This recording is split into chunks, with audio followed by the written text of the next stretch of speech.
MyFantasySportsTalk.com. Last week on My Fantasy Podcast, you're giving it to Oregon. Yeah, you're right. Yeah, that's true. They have to. I mean, they have to win the Pac-12. But yeah, it's Oregon all the way, and you know that they didn't disappoint last year. I think when they were given a number 1 seed. I'll play spoiler for you here, right quick, Dan. I'm not projecting any team out of the SEC to make it to the Final Four. Although I think I had Kentucky maybe a month or so back, but not anymore. I think this is the first time we've ever talked hockey on the show, which, you know, to those hockey fans out there, there you go. You got your fix. I don't know that this qualifies as talking hockey. We mentioned it. It's been mentioned. And that's going to be it probably for the spring. How much does Bogut going down for Cleveland hurt them? I don't think it hurts him at all. I mean, it's unfortunate for Bogut. You must have listened to the podcast last week. Of course, I'm going to see how guys whenever. Being able to talk those NFL draft picks as they happen live on YouTube for everybody to see, you know, I don't know if anybody else agrees with me, but ESPN with Mel Kiper can get a little dull and a little bit like kind of licking toast. And then you turn on NFL Network, and then there's Mike Mayock, and you just want to stick your head in a blender. So if you would rather not stick your head in a blender and lick burnt toast, join us on draft night on YouTube, talking the draft, and we're going to have a lot of great guests on the show. And I'm definitely looking forward to it.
Welcome, podcast peeps. How you do? What's going on? Appreciate you for joining us on this eve of March Madness. We're going to do it big here on My Fantasy Podcast today, I promise you, because it is March. It is madness time. There's 2 storms brewing right now, actually. One of them, she comes every year. Her name is March Madness. The other one's name is Stella, and she is sweeping the Northeast and knocking folks flat on their back like our own Dan Schalk, down for the count. But Dan did make the podcast and may or may not be drugged up tonight. So cautious about what advice you take from him, what you write down that he said on today's podcast. More precaution than usual, I'll say. So we'll leave it right there. Just so you know, that's what's going on. We have an ultra huge show lined up this week. We'll take a look at the brackets, of course, give our predictions for the first 2 rounds, and answer your tournament mailbag questions. We will also take a look at NFL free agency, the hottest moves, latest moves, all the news of the last week, and answer your NFL mailbag questions. And before we go, we'll run through the NBA news and notes and even more of your mailbag questions before we go. So again, now is the time to grab that drink, grab that pad, grab that pen. You're about to be entertained all night long right here, and let the fun begin, because this is what we do, and it's madness time, March Madness, and that's pretty much what a lot of today's show is going to be. But let's do it. This is My Fantasy Podcast from MyFantasySportsTalk.com. I am Brandon Reed, lead writer for MyFantasySportsTalk.com. Now let me check in on our founder, president, editor-in-chief. He hails from the greater Buffalo area, and if you live in the greater Buffalo area this morning, you could probably hear his yells from flat on his back in his driveway this morning. Stella, why? This morning, but he did make the podcast, so we just want to check in on him and say, hey, Dan, how's it going? How are you doing, buddy? I'm surviving. I'm dealing with a little bit of a back injury. It's what happens when you make a little bit of a too many torques while you're snow plowing your driveway, and that's ultimately what happened to me. Well, and I thought you said earlier in the year on one of the other podcasts you got like a automatic snow plow or something. So I do. why are you out I there do. shoveling, or is that what this is? No, I mean it was an automatic snowplow. It's run by gas, but it's still it's an old generation one, and you still have to kind of lift it and turn it as you're turning, as you go through your lines on the driveway. So it was during one of those, and as soon as it happened, I instantly fell, and it was loud shrieks at 7 a.m. in the morning from my neighbors. I'm down. I'm hit by Stella. Man, so I mean, I guess that's just what you deal with when you live in the Northeast. But as I was telling you earlier, I drove home in snow today. So just what a crazy winter. I mean, we had 65-degree temperatures through January, from January on, and then here we go, middle of March, and getting a little bit of freak snow. Nothing sticking, but still just weird weather. So Dan has snow. I have snow. Orlando, you got snow? I do not have snow. It is 85 degrees in a freaking day, bipolar weather here in Texas, and at night it's like low 60s, high 50s. So just for 60 degrees here in Texas, we have a big jacket ready. So I probably wouldn't last where Dan's at. Yeah, so you're the odd man out today. You got no snow, so no snow, but I could go moving, swimming if I wanted to. So I don't know if Dan could say the same thing. So y'all are moving straight on into summertime. But anyway, this guy right here, Orlando, is our local resident actor and thespian, and he does hail from San Antonio, where his Spurs are now the number 1 seed in the West. So this dude goes by Zeke Virus, aka Zeke and Destroy, aka It's Lando Yo, aka Last Place Lando, aka Team Torres, and all that. It's Orlando Torres. So I tried to tell you your Spurs were going to grab that number 1 seed. You didn't want to believe me, didn't think they'd go for it. I think they just kind of fell into it.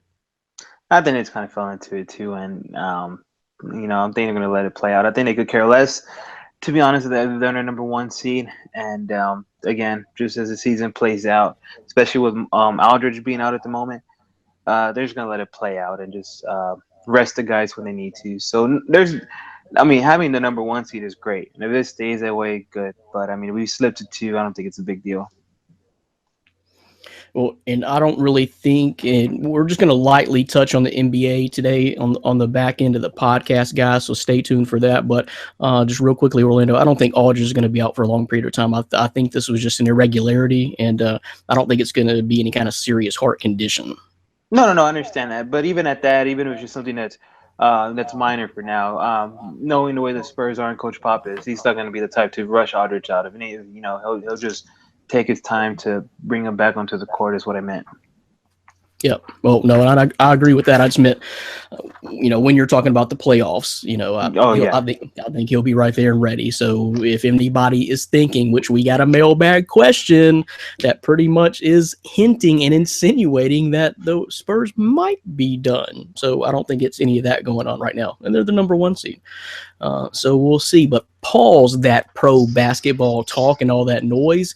It is March Madness time. We are just 2 days away now from the kickoff. By the time a lot of you are hearing this podcast, you're probably going to be ready, just getting ready for the tip-offs of these games. So we're locking in our first 2 rounds of picks on today's podcast. We're going to go through a whole slew of your NCAA mailbag questions that you want answered in time for the tournament. So we'll get all that out there for you and have a lot of fun doing it. The tournament bracket was released, and so now that we know, Dan, any surprises, shocks? Were there any really big snubs? Did anyone really have that argument this year? Do you think the committee got it right? Just from that standpoint of who got in, what do you think? Yeah, I think ultimately the fields is pretty much set once conference tournaments were decided. You see a team who was somewhat on the bubble like Rhode Island, go through the A10 and lock up their bid. So it pushed a team like Syracuse Syracuse out, who in my eyes was maybe the only true one, but we touched on it last week. They had their flaws, so I'm okay with them not being in at all. The only shocks to me were more seeding related than anything else. You have a 30-win Wichita State team be a 10 seed. In my eyes, that doesn't match up too well. And there were a couple other seeding errors in my eyes that were more shocking more than any kind of snubs off the bat. And we got mailbag questions basically to address all of this. So we're not going to give away a whole lot right now because all these questions are pretty much address everything that you're wondering out there. So, and Dan pretty much summed up everything I was going to say about it. And Orlando, so what do you think? Was there anybody that really had a legitimate gripe? Did Syracuse belong in the tournament, or Illinois State? Anybody else? Or was there anybody that got in that you thought, you have no business being in the tournament? No, just agreeing with Dan. I mean, I think it was pretty much right. It's besides again what everybody pretty much touched based on seating wise. I mean, Syracuse would have been nice to see them, but I mean, there's not a lot of teams you can make a huge argument for why they couldn't make it. Yep. So we all pretty much agree there. We'll talk a little bit more about it when we get into our mailbag questions. So now, just real quickly, want to go through this. Did they get the number one seeds right? Dan, do you feel confident about Villanova getting the overall number one and then all the other number one seeds? I know we talked and kind of debated about Gonzaga the last couple of weeks. What do you think about the number one seeds? Did the committee get that right? Yeah, I think they did. I had Oregon in our last show, but obviously them losing in the Pac-12 conference tournament, and not only that, but losing Chris Boucher, their leading shot blocker. That's a crushing blow to their hopes, and so I understand don't give away too much on that right now, Dan, because I want to get your full opinion on that in just a little bit. So don't spill all your beans on Oregon just quite yet. But I feel you, and I know what you're saying. Yeah. So overall, I mean, I definitely agree with the number one seeds. People were shouting for Duke, after they won the ACC conference tournament. But overall, I mean, their resume doesn't speak to me as a number one seed. I do personally value regular season conference or regular season champions over conference. So I think they started ACC play like 3-4 or something like that. And like 3 weeks ago, they were ranked like 19-20. They were barely hanging in the top 20. Now a lot of people are projecting them possibly to win the title. I don't know where this is coming from. Yeah, it's kind of shocking. I mean, you see them go through the ACC 4 wins in 4 days and see how impressive that is. I still need to see more from them. And overall, I just think North Carolina is a better team. So I definitely agree with them being a number one seed over a Duke. And, if you look at the committee agrees with, I guess my general assessment, because they had Duke as the third number 2 seed. So the 7th overall ranked team. So they didn't even have them that high in the 2s. So I think they saw the flaws in Duke's resume as well. Yep, definitely. And then everybody else, Gonzaga, you agree with Gonzaga getting in because of basically what happened with Oregon? Not even Arizona should deserve that over Gonzaga. No, yeah, I mean one loss in your regular season, you still win your conference tournament. I definitely agree with their 1 seed and beat some good teams like Arizona. So, yep. Okay. If you had to say who was the number 1 seed, the top seed overall, do you agree with Villanova, or do you? Who do you think possibly Kansas, or who you thought was the better team in the ACC, the North Carolina Tar Heels? No, I agree with the committee here. I like Nova as the overall number 1 seed. They won both the regular season and conference tournament. You look at Kansas, they lost in their conference tournament. North Carolina lost in theirs. Gonzaga won theirs, but the overall strength of schedule and competition, I think Nova, they just, to me, by far and away, are the most complete team when it came to what they did in the regular season without having those hiccups. Now, they didn't always play some of the premier competition in the Big East. You get your DePauls and your St. John's and those type of opponents. So, we'll see in the actual tournament coming up. But I definitely like what Villanova and Jay Wright can put together. Well, And, I agree with you. I think Villanova is primed to make a deep run in this tournament. They didn't lose much from last year. Kansas was there all year, too. I really thought they would be the number one overall seed going into the tournament. Me personally, I guess I'll spoil it a little bit. I think North Carolina is the best team in the country, but I know the resume has to stack up there, too. So got no real problem with that. I knew Gonzaga would be the fourth number one seed, but Villanova, like you said, I think we pretty much both agree. Overall seed, number one, can't really argue against it, but Orlando is itching and smiling over there because you know why? There was one team that beat those Villanova Wildcats twice this year, and it's his Butler Bulldogs.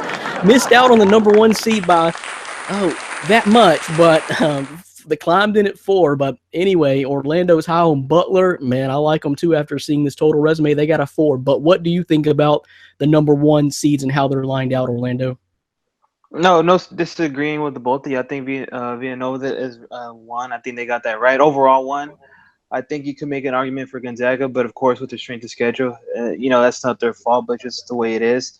And that's just I agree with the Nova at 1 overall. I think the 4 number one seeds are correct, and I don't see any agreement or anything that's going to jump out to really make a huge argument over.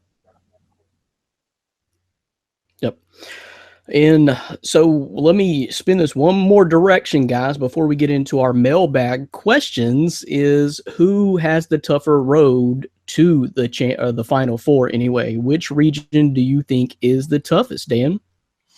I actually didn't look at it like that too much. Looking at from the number one seeds, glancing through it quickly right now. UNC does have a tough road when you look at Kentucky or UCLA, even a Cincinnati. Those darn Butler Bulldogs of Orlando's, you can't trust them. So I think North Carolina, they might have a tough road. I have a lot of upsets, coming in the Villanova region, so I think they might ultimately have an easier road if the upsets that I see happening come true. So I would say probably the toughest road, just at first glance, would probably be North Carolina in my eyes. Yeah, that's pretty tough with Kentucky and UCLA and Butler, who could beat them in the Sweet 16. Or who knows, maybe Middle Tennessee gets hot and makes a run. Exactly. Yep. So, Orlando, who do you think has the toughest path? And back to Dan, I agree with you. If this is what you're saying, I think Villanova has the easiest path, even without the upsets. To me, honestly, I think they have the easiest path out of the 4 number one seeds. Orlando, what do you think? Who has the toughest road?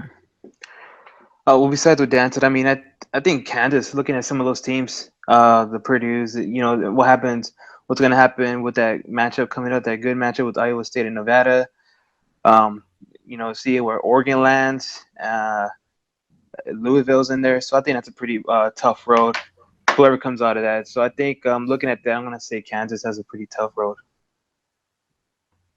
Yeah, it's not easy. That's for certain.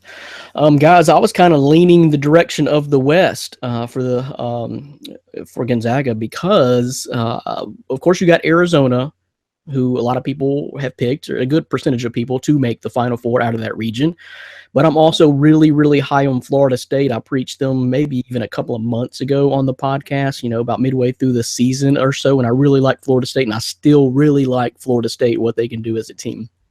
I think they could beat Arizona, could even beat Gonzaga. Not predicting that, not going to give away too much right there, but and I also agree with the South. Anytime you got Kentucky, UCLA, and North Carolina in the same bracket, it is going to be tough.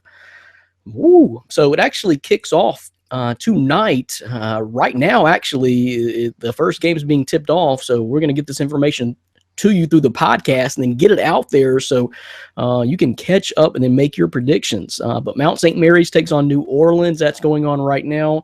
Another matchup tonight that I'm looking forward to, and that I will have the winner of this game winning one more. If that's going to give away anything, look it up and see what I'm talking about. And that may shock Dan. But the winner of this game, Wake Forest, Kansas State, later tonight. That should be a good game, and it should match up well with the very next round against Cincinnati. And then tomorrow night, we have North Carolina Central taking on UC Davis. And that's Wednesday night, 6:40, and then Providence USC, which I think should be a good game on Wednesday night, 9:10. So that is your play-in games, and I'm glad they finally corrected the stupid thing of the actual first round being the second round. I don't know. It depends on which bracket you're looking at here. I got one that says round of 64, another one that said the first round, and it actually is the first round. Don't play these silly games with the first play-in. I don't really like that. I never liked that to begin with. Anyway, Dan, how do you feel about the play-in game, Dan? I think we should go back to that. You think one of these teams tonight is going to be beating Cincinnati? 'Cause that's the bigger. It's incorrect already, and you're disappointing our audience by giving them some misinformation off the bat. Maybe you need these muscle relaxers that I have. No, I knew you'd give me crap about that, so we'll go ahead and address it right now before we jump into the first mailbag question. I believe that both of those two teams, Wake Forest and Kansas State, are more primed for a big-time game because they fought hard in really tough conferences. And seeing the American Conference up hand close this year, not a very good conference, to be honest with you. I'm not even a real big believer in SMU, but I don't know. I don't have either one of these teams going very far. We'll see. Well, I think that's it's going to be a good thing that we're in a bracket contest together, because I think I have both teams going pretty far. So those $10 that it's going to cost you is going to go right in my pocket, it sounds like. We'll see. Hey, you got to pick them somewhere. We'll see. We'll see what your upsets are that you got going on all over the place in that East region. So, anyway, let's move on and talk about the mailbag questions, what you want to know about. So let's talk about it. And let me see. Let's do this one first. Okay, this one comes from Seth King. And we kind of touched on it a little bit earlier, so I just want to go ahead and take care of this question first. From Seth King, what is the most egregious snub from the tourney? If not snub, then seeding, like Wichita State being a 10 seed. The committee must have been rolling, if you know what I mean. Seth King. All right, so, and I think Dan kind of touched on it, and I was going down the same path, and I'm sure Orlando will too. May have even mentioned it. It's kind of obvious here with the Wichita State being a 10 seed, but we kind of cleared up before that really didn't see any snubs, and probably as far as the seedings, that Wichita State was the biggest one that stuck out is, what are you doing? I mean, didn't they do this to Syracuse last year, and didn't they learn their lesson? Orlando, what do you think? Okay, yeah, with the seeding, no, I mean, yeah, it was a bit of a shock. I think to everybody. I think even if they would have grabbed like an 8 or something, everybody would have been okay with that. But I mean, they were 10 because of what the RPI team sheet says, and I just think they're better than a 10 seed. What they were given, and one of the things that kind of jumped out to me is that when you look at the Vegas, I was looking at the spreads. The Vegas spread, they have as a 6.5 point favorite, and yeah, that kind of it kind of says a lot. Giving Wichita State a 10 seed, and yet they're favorite coming into this game. That's one of the things. That's just that says a lot for itself. But I know it's been a while since they've beaten anybody. They took a couple of losses. I mean, but if you think about it, they've lost some players. I know they lost 3 players last year. They lost Fred VanVleet, Ron Baker, Evan Wessel. So it's you look at that, you got to understand too that these guys are kind of getting the motion of playing together again, learning how to get that that chemistry on the court all over again. So common sense and understanding, you got to give them that. And not only that, when they got it together, I mean, they were blowing teams out of the water. So I don't think it was just a shock. I just think when you break everything down like that, I don't want to say it was embarrassing, but I think they just got that flat out wrong. And it is what it is. I don't agree with it, the 10 seed, but I mean, it is what it is, and I think they're gonna make a pretty good run. Well, yeah, and I mean, really outside of this, I'm pretty proud of what the committee did, because I said Syracuse didn't belong in, they left them out. Illinois State was just the resume was just not quite there. That'd have been such kind of a low level mid-major type pick. I think everyone who got in who should have been in, honestly. This was, as Seth says, the most egregious kind of snub, so to speak. And I just thought they would have learned, the lesson after Syracuse last year, getting the same exact seed and making it all the way to the Final Four. Wichita State's strength of schedule was not great, but three of their 4 losses were to tournament teams, and that 4th loss was to the second team out of the tournament I just mentioned, Illinois State. So they're top 20 in the country in points against, rebounds, and assists. And they got a top 5 coach in Greg Marshall. 10 guys played double-digit minutes, and they were 4th in the country in 3-point shooting. So, Dan, what I guess my biggest snub is that the committee dealt out was to Dayton. Yeah, no, I mean that's one of the things that I noticed right away when the bracket came out is you have that 7-10 matchup, but they put 2 mid-majors against each other, and not only Dayton and Wichita State, but then on the other side of the bracket you have St. Mary's and VCU. To me, I like to see those mid-majors face a Power 5 conference in that first round. See how they match up against those type of schools and kind of show that these mid-major programs that you're rating as a 7 or 10 can knock down a 4th or 5th ranked Power 5 conference team. So yeah, I mean Dayton kind of got screwed there with facing a red hot Wichita State team. In regards to another snub, you might not like them, but I see SMU at 31-4 or 30-4. Conference champs, regular season and tournament champs, and they're a number 6 seed with the same team that they beat multiple times in Cincinnati as a 6 seed. So to me, that doesn't make a whole lot of sense. They should at least be a 5 or 4 in my eyes. That did stick out to me. Like I said, I don't really like either one of these American teams to make it very far. The American athletic teams, that is, with Cincinnati and SMU. I don't like them really to make it far, but I noticed the same thing you did. How are they both 6 seeds? Yeah. It doesn't make any sense. And if we had the opportunity to talk to the tournament chair, that would be one of my biggest questions to him is where does that come from? You have the Wichita State thing you have to account for, but that one in my eyes is a big snub to SMU. You're showing that you can beat a team consistently, be champs in both regular season and tournament, and you're still the same as somebody who doesn't in your same conference. Yeah. Did you like where your Purdue Boilermakers fell, Dan? Oh, I hated it. I'm okay with the 4 seed.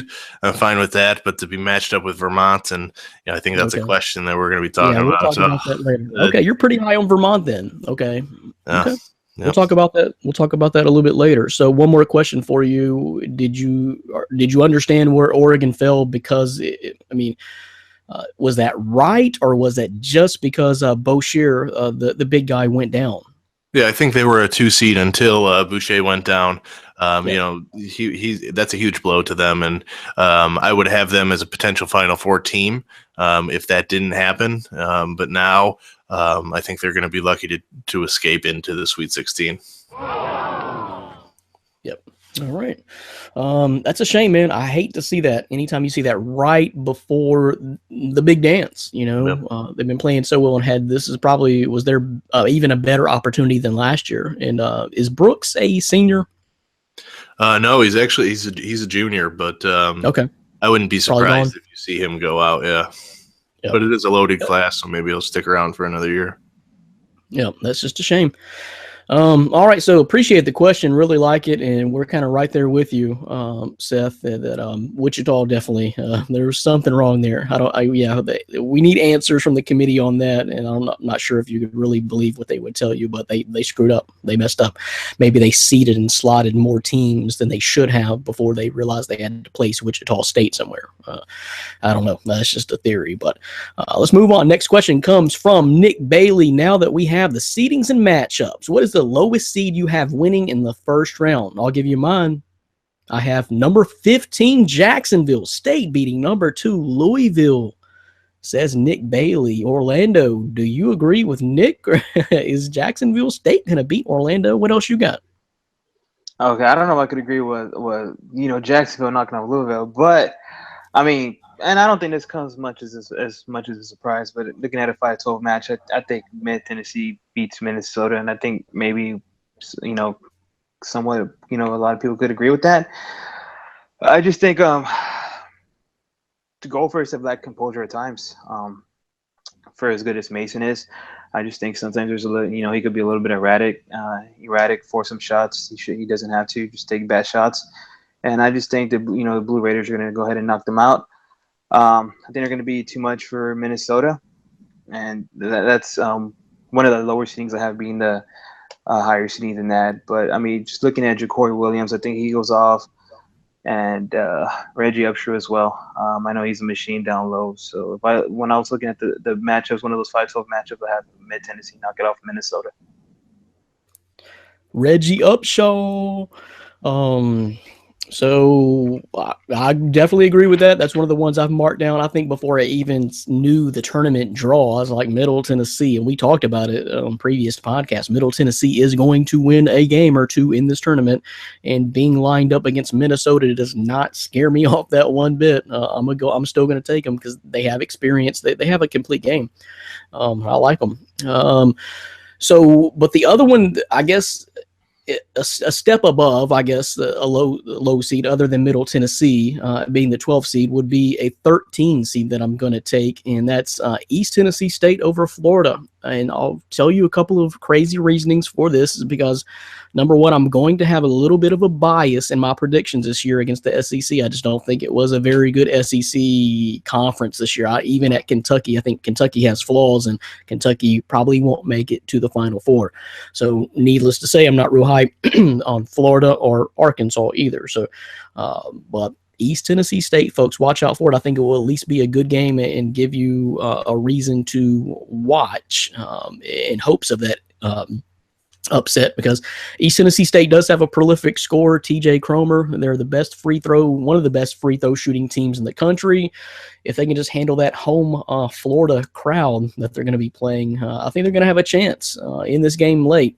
And I could definitely see them winning. And another one I had my eye on that I'm not really predicting or telling you, though, is in that same bracket there with UNC Wilmington possibly beating Virginia. Possibility. I started looking at Virginia's numbers a little bit deeper, though. I'm backing off of that. But UNC Wilmington, watch out for them, too. You never know. Well, again, that's that SEC bias that I'm probably going to show this year in the tournament.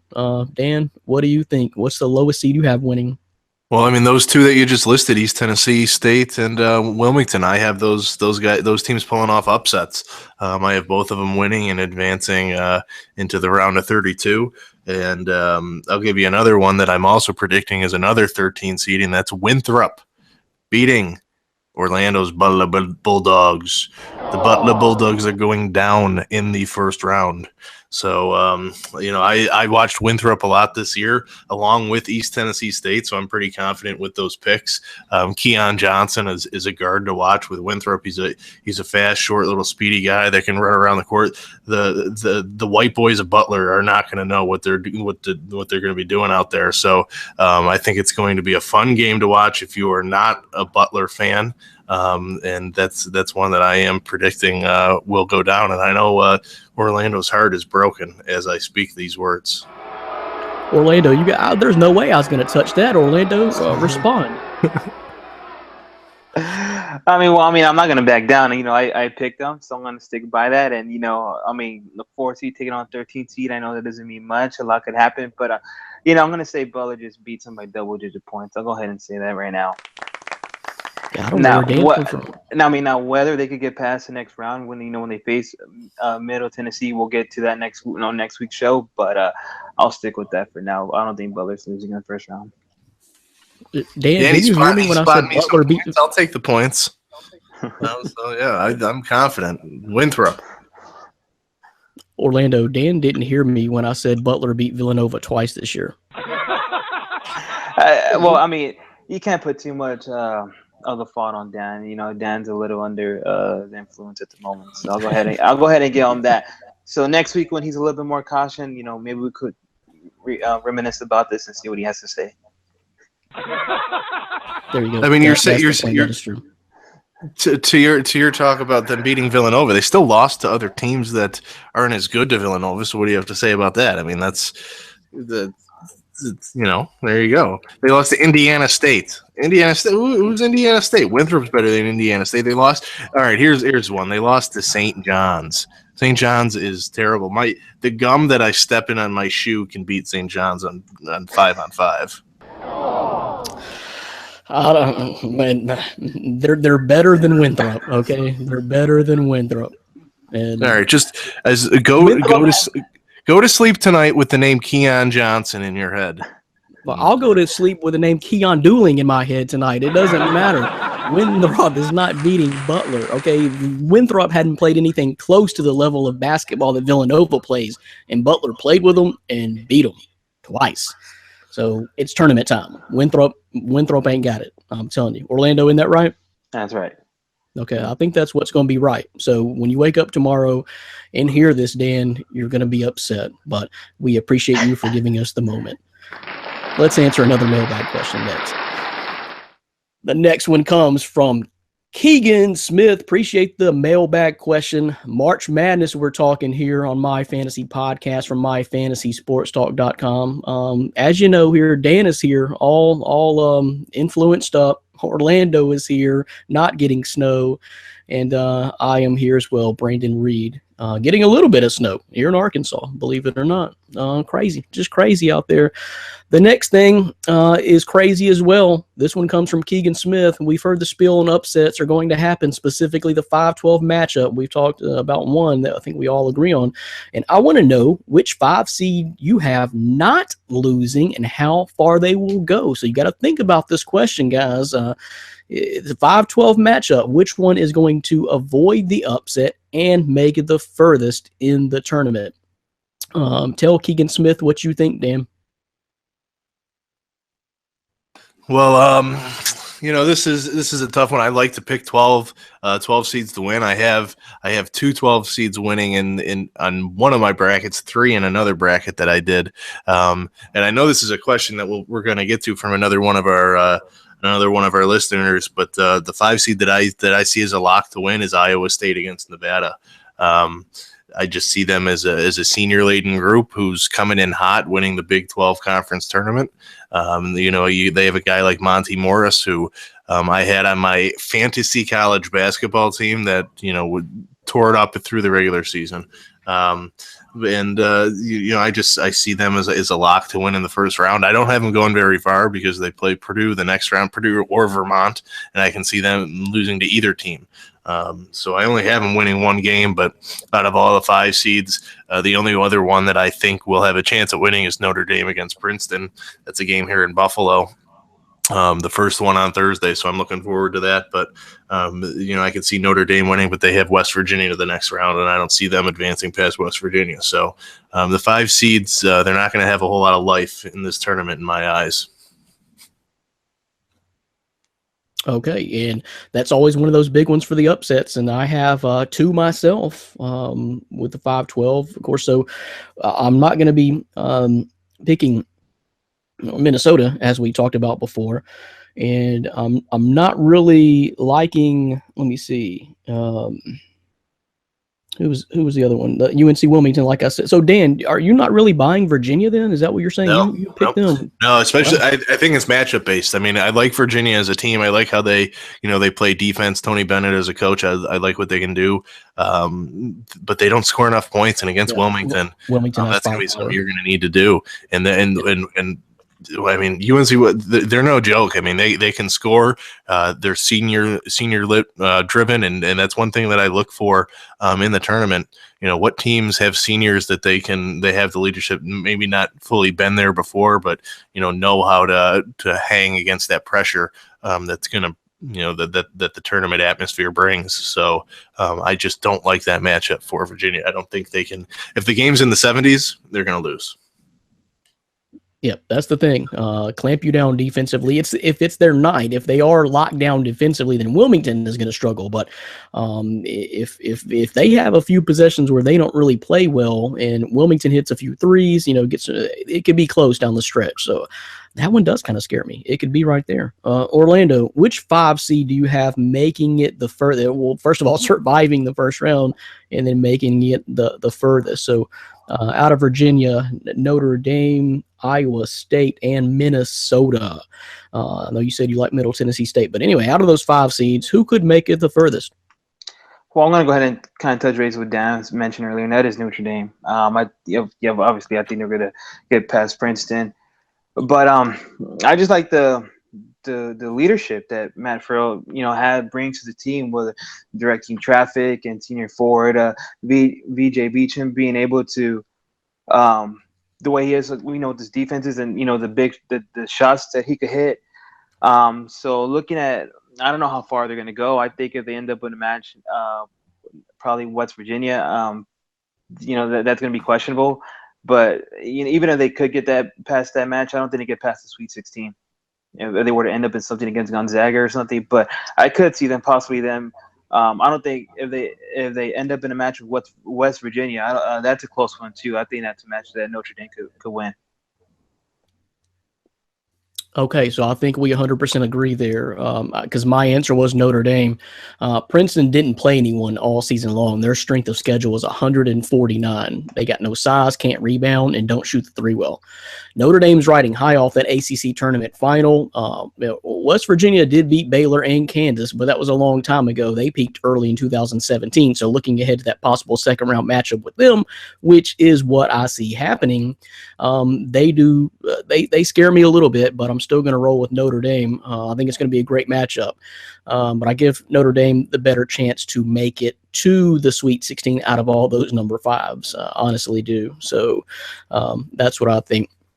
So I'd like to know what your answer was, Keegan Smith. I appreciate the question. Let's move on. And our next one comes from one of our boys from the MFST crew, Dustin Brown. And he wants to know, what are your thoughts on Nevada? Dan already answered it. How deep can they go?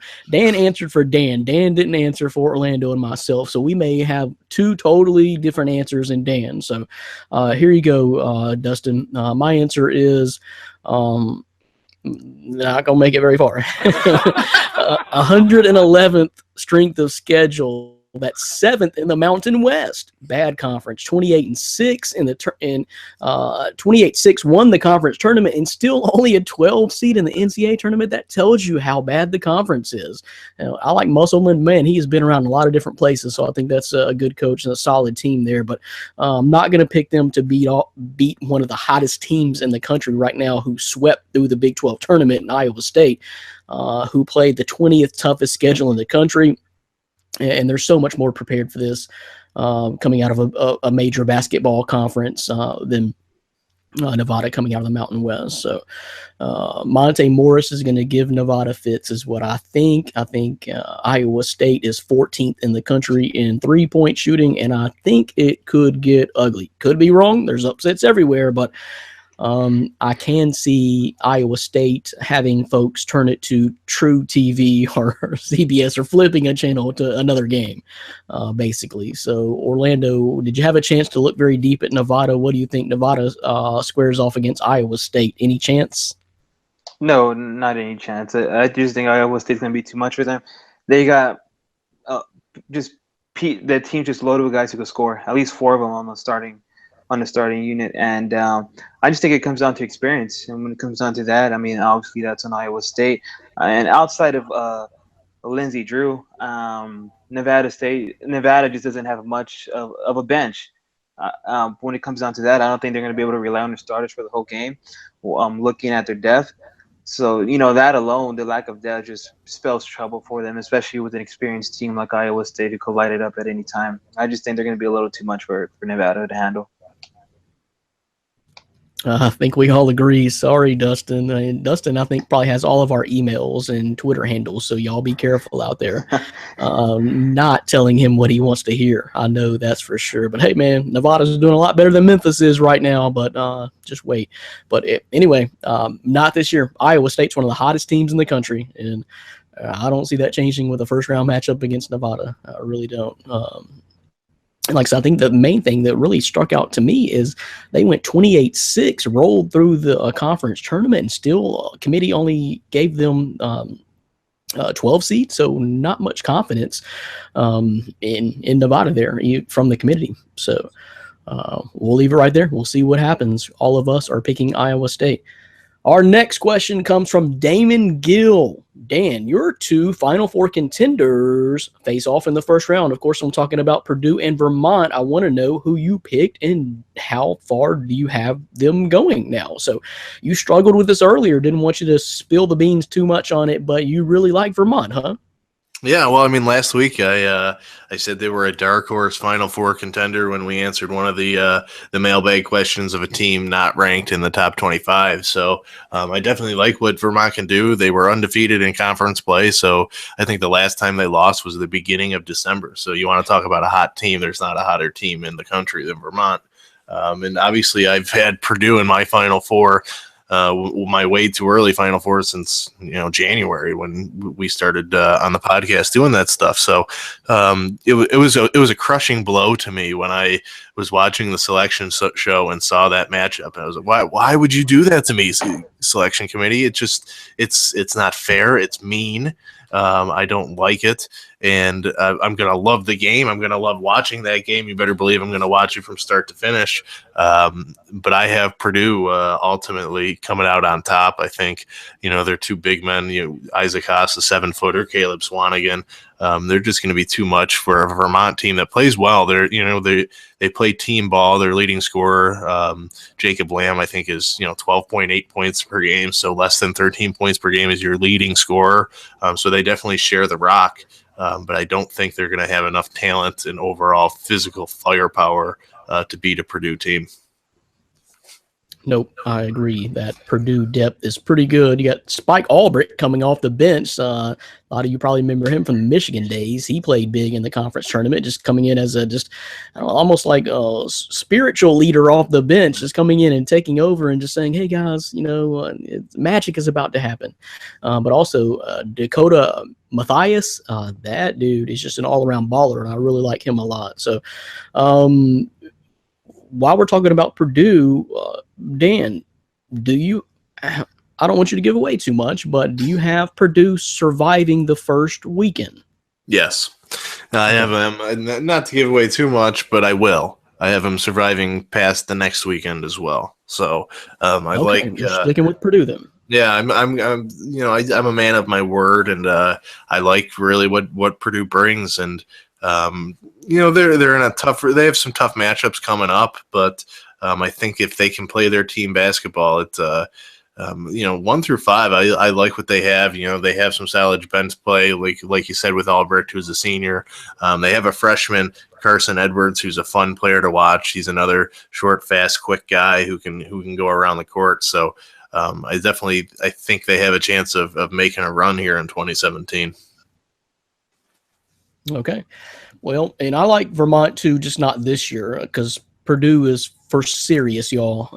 They are a serious team, and I just think if they could work out and it's also going to depend on matchups too. But I think if they could just work out the chemistry and scheme on the floor while the two big guys you mentioned, Caleb Swanigan and Isaac Haas, are on the floor together, which is some. I think they bring Haas off the bench, but they kind of bring one in to relieve the other a lot of times too. So it's not a whole lot that are on the floor together.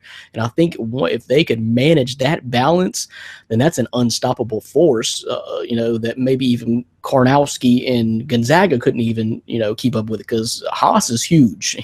He is a big dude who's just turning around and laying it up, and Swanigan is a beast out there. So I definitely like Purdue to give my 2 cents on it, though. But I agree with you, Dan. I don't have them going to the Final Four, but I like Purdue a lot. Orlando, what do you think about this? No, I'm actually Now, whether they can make the Final Four, I don't know, but I definitely could see them in a high anticipated matchup against Louisville in the Elite Eight, and it wouldn't shock me if they make it that far. What Purdue can do, so that doesn't shock me at all that they can make a deep run. I know they're pretty serious, and I got to agree with Dan. Purdue is pretty scary, and I think they're capable of knocking off Kansas and I don't want to say yet exactly if they're going to make the Final Four. I want to see what happens this weekend, but I do think they make it to next weekend. Yes. And people don't realize that Purdue scores 80 points per game. Okay, you don't think about that coming out of the Big Ten, or traditionally even what Purdue is.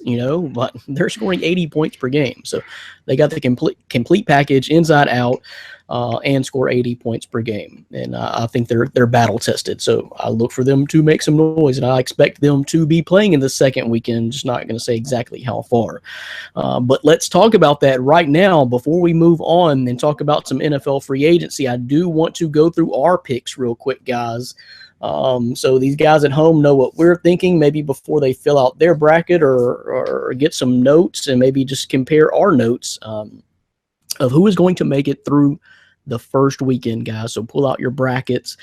Want to get your opinion and compare your picks, starting out with that number one team out there in the East, Villanova, and kind of go through the East real quick of who is going to win. So the matchups just real quickly. I have Villanova surviving their matchup between Mount St. Mary's and New Orleans in the first round. Wisconsin beating Virginia Tech. Virginia beating UNC Wilmington. As of now, I may rethink that before I submit my official bracket because Dan's may have talked me into UNC Wilmington a little bit. We'll check it out. But anyway, Virginia over UNC Wilmington. East Tennessee State over Florida.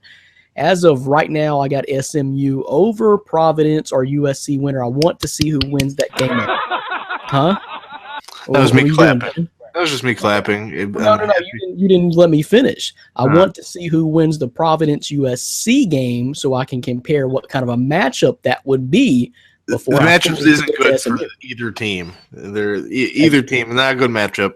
Nope. SMU is a 6 seed. I mean, you're acting like they're a disrespected 6 seed. They should be a 4 seed with Purdue. They won 30 games.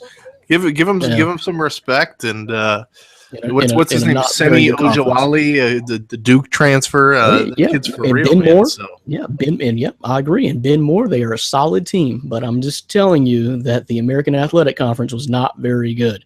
So asterisk by that pick.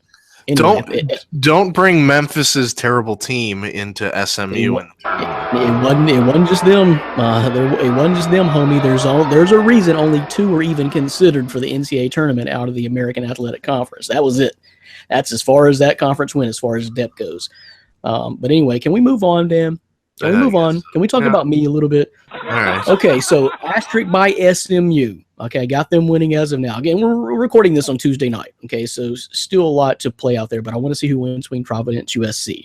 I do have Baylor beating New Mexico and Marquette beating South Carolina. That's that SEC bias. I'm telling you, not really high on the SEC this year. I'll have to see how many wins I even have them having. But Marquette over South Carolina and Duke over Troy in the first round. So I'm going to go through and keep going, guys. The Villanova-Wisconsin matchup, I have Villanova advancing to the Sweet 16. Virginia advancing over East Tennessee State to the Sweet 16, higher seed there. And Baylor beating whoever wins. If it's SMU, whoever, Baylor will win, go to the Sweet 16, and I have Duke advancing to the Sweet 16. Dan, what does your first 2 rounds look like in the East? I do have Villanova pulling off the win in that first round. Shout out to New Orleans. I have the game on the New Orleans Mount St. Mary's game on right now, and a New Orleans player just choked his teammate during a media timeout. So shout out to him. That's pretty entertaining. Hey, Dan, did I dream this, or I was thinking, did New Orleans suspend basketball sometime recently in the last decade or so? Am I just dreaming that? Well, before we came on air, I was watching the game, and the announcers were saying something about how they were talking about going to Division II after Katrina. I guess it really took a hit. Yeah, that's what happened. So that was probably it. But hey, now they're staying Division I, making the tournament and choking out their teammates. It's Go New serious. Orleans. This tournament's madness. Didn't you hear? So Villanova is gonna obviously win that one. I have Wisconsin over Virginia Tech. I'm going Wilmington over Virginia. They just don't have the offense to keep up. I have East Tennessee State over Florida. Oh, That's going to be a solid matchup there in the second round. My boys SMU, they're going to pull it off, of course. Baylor, South Carolina, and Duke to round out that first round. And then to make it to the Sweet 16, I have Villanova over Wisconsin, UNC Wilmington over East Tennessee State. So the Wilmington's they're not just going to beat Virginia, but they're going to get it into the Sweet 16. I have SMU over Baylor into that Sweet 16 and Duke over South Carolina. There you go. Could happen. Orlando, what do you have in the first two rounds in the East? Obviously, I'm going with Villanova over Wisconsin. When I look at over Wisconsin. I have Villanova over. I think you just answered two questions at once. Well, we got you. Okay, that's fine. Okay, well, I do got Wisconsin though over Virginia. I got UVA over UNC. I'm gonna stick with Florida over East Tennessee. SMU, of course, over Providence. Baylor over New Mexico, and Marquette. Marquette over South Carolina, and Duke over Troy. Now, looking at going into the Sweet 16 in the second round, I'm going to stick with Villanova. Of course, already answered that. I think UVA gets past Florida. Baylor will get past SMU, and Duke as well. Duke getting over their matchup and making it to the second round. All right, so Orlando and myself have the exact same Sweet 16 coming out of the East. Let's move right down, straight north to the west, and go through the first two rounds of picks there. I have Gonzaga beating South Dakota. I have Northwestern beating Vanderbilt in the all Ivy League matchup there between the nerdy schools there. Let's see which one plays the best basketball on the given day. But yeah, Northwestern beating Vanderbilt, Notre Dame beating Princeton, West Virginia over Bucknell. Maryland beating Xavier. Xavier lost, I think, their point guard, or they're hurting there. But anyway, I like Maryland anyway. But Maryland over Xavier. Florida State over Florida Gulf Coast, and I cannot wait for this game. Ooh, this is going to be a hot game. And St. Mary's over VCU, and Arizona over who's North Dakota? North Dakota State, I don't even know. It's really insignificant. Arizona's going to move on. Gonzaga will beat Northwestern. The battle of who won the nerdy schools over Vanderbilt there. So Gonzaga moves on. Notre Dame will beat West Virginia. Yeah, that should be a heck of a game, like I alluded to before. So, but I do have Notre Dame surviving if I had to pick one. I have Florida State, who I am very high on, beating Maryland. And I have Arizona beating St. Mary's to wrap up the West. Dan, your turn. Yeah, I'm going to go with Gonzaga, obviously beating the 116 matchup. I have Northwestern with you, knocking off Vanderbilt. Notre Dame beating Providence. West Virginia beating Bucknell. Maryland beating Xavier. Sumner is the guy that for Xavier that went out. He was a talented player. Yep. Tough to see him go out. With you with Florida State. A lot of people are picking Florida Gulf Coast. I don't think it's the same type of team that made a run last time. Well, I didn't like that. Yeah, but I think I like them though. I think they're good. I just hated to see that matchup. While yeah, it's cool at the same time, I probably would have picked Florida Gulf Coast against maybe another team. Yeah. I don't like him in this matchup. Dwayne Bacon's too much eggs and bacon for Dunk City. I have VCU beating St. Mary's and Arizona beating North Dakota. And then when you're looking at the Sweet 16, Gonzaga beating Northwestern, you're sleeping on West Virginia and their defense. They're going to crush Notre Dame. I think that game will be over by halftime, and West Virginia will win by 30. That's not going to be a close contest. I have Maryland beating Florida State and Arizona beating VCU to round out that Sweet 16 in that bracket. All right. Well, there you go. Orlando, your turn. Oh yeah, obviously. I mean, Gonzaga over South Dakota. I got Northwestern over Vanderbilt, Notre Dame. Of course, I touched base on that earlier. Over Princeton, West Virginia over Bucknell, Maryland over Xavier, FSU. I'm going to go ahead and stick with that as well. Florida State. I do like VCU over St. Mary's, and Arizona, of course, over North Dakota. And going to the second round, I'm going to stick with Gonzaga over Northwestern. I do think Notre Dame. I know West Virginia has pretty tough defense, but I just think Iowa State just provides too much offense, too much fire offense for West Virginia. I could be wrong, but I mean, hopefully we get to see that matchup. But I think Notre Dame makes it into the second round. I'm going to go with Florida State over Maryland and Arizona over VCU. All right. And let's talk about the Midwest. We're going to move up and over where Kansas is the number 1 seed. I obviously have Kansas beating whoever wins between NC Central and UC Davis. I have Michigan State winning just because it's March and it's Tom Izzo beating Miami in that first round matchup. I have Iowa State beating Nevada, Purdue beating Vermont. I actually got Rhode Island here over Creighton. So there's another upset that probably a lot of folks won't pick. I got Rhode Island over Creighton to throw a monkey wrench into things. I think Oregon is still got enough firepower to beat Iona, but watch out for that matchup, just because. Michigan beating Oklahoma State. Louisville over Jacksonville State. And then moving on, I got Kansas beating Michigan State because Michigan State really just doesn't have the talent they normally do. I think Kansas is loaded. And I have Purdue beating Iowa State because I'm still a believer just like Dan. I've got Oregon beating Rhode Island still with enough firepower to survive and make it to the second weekend.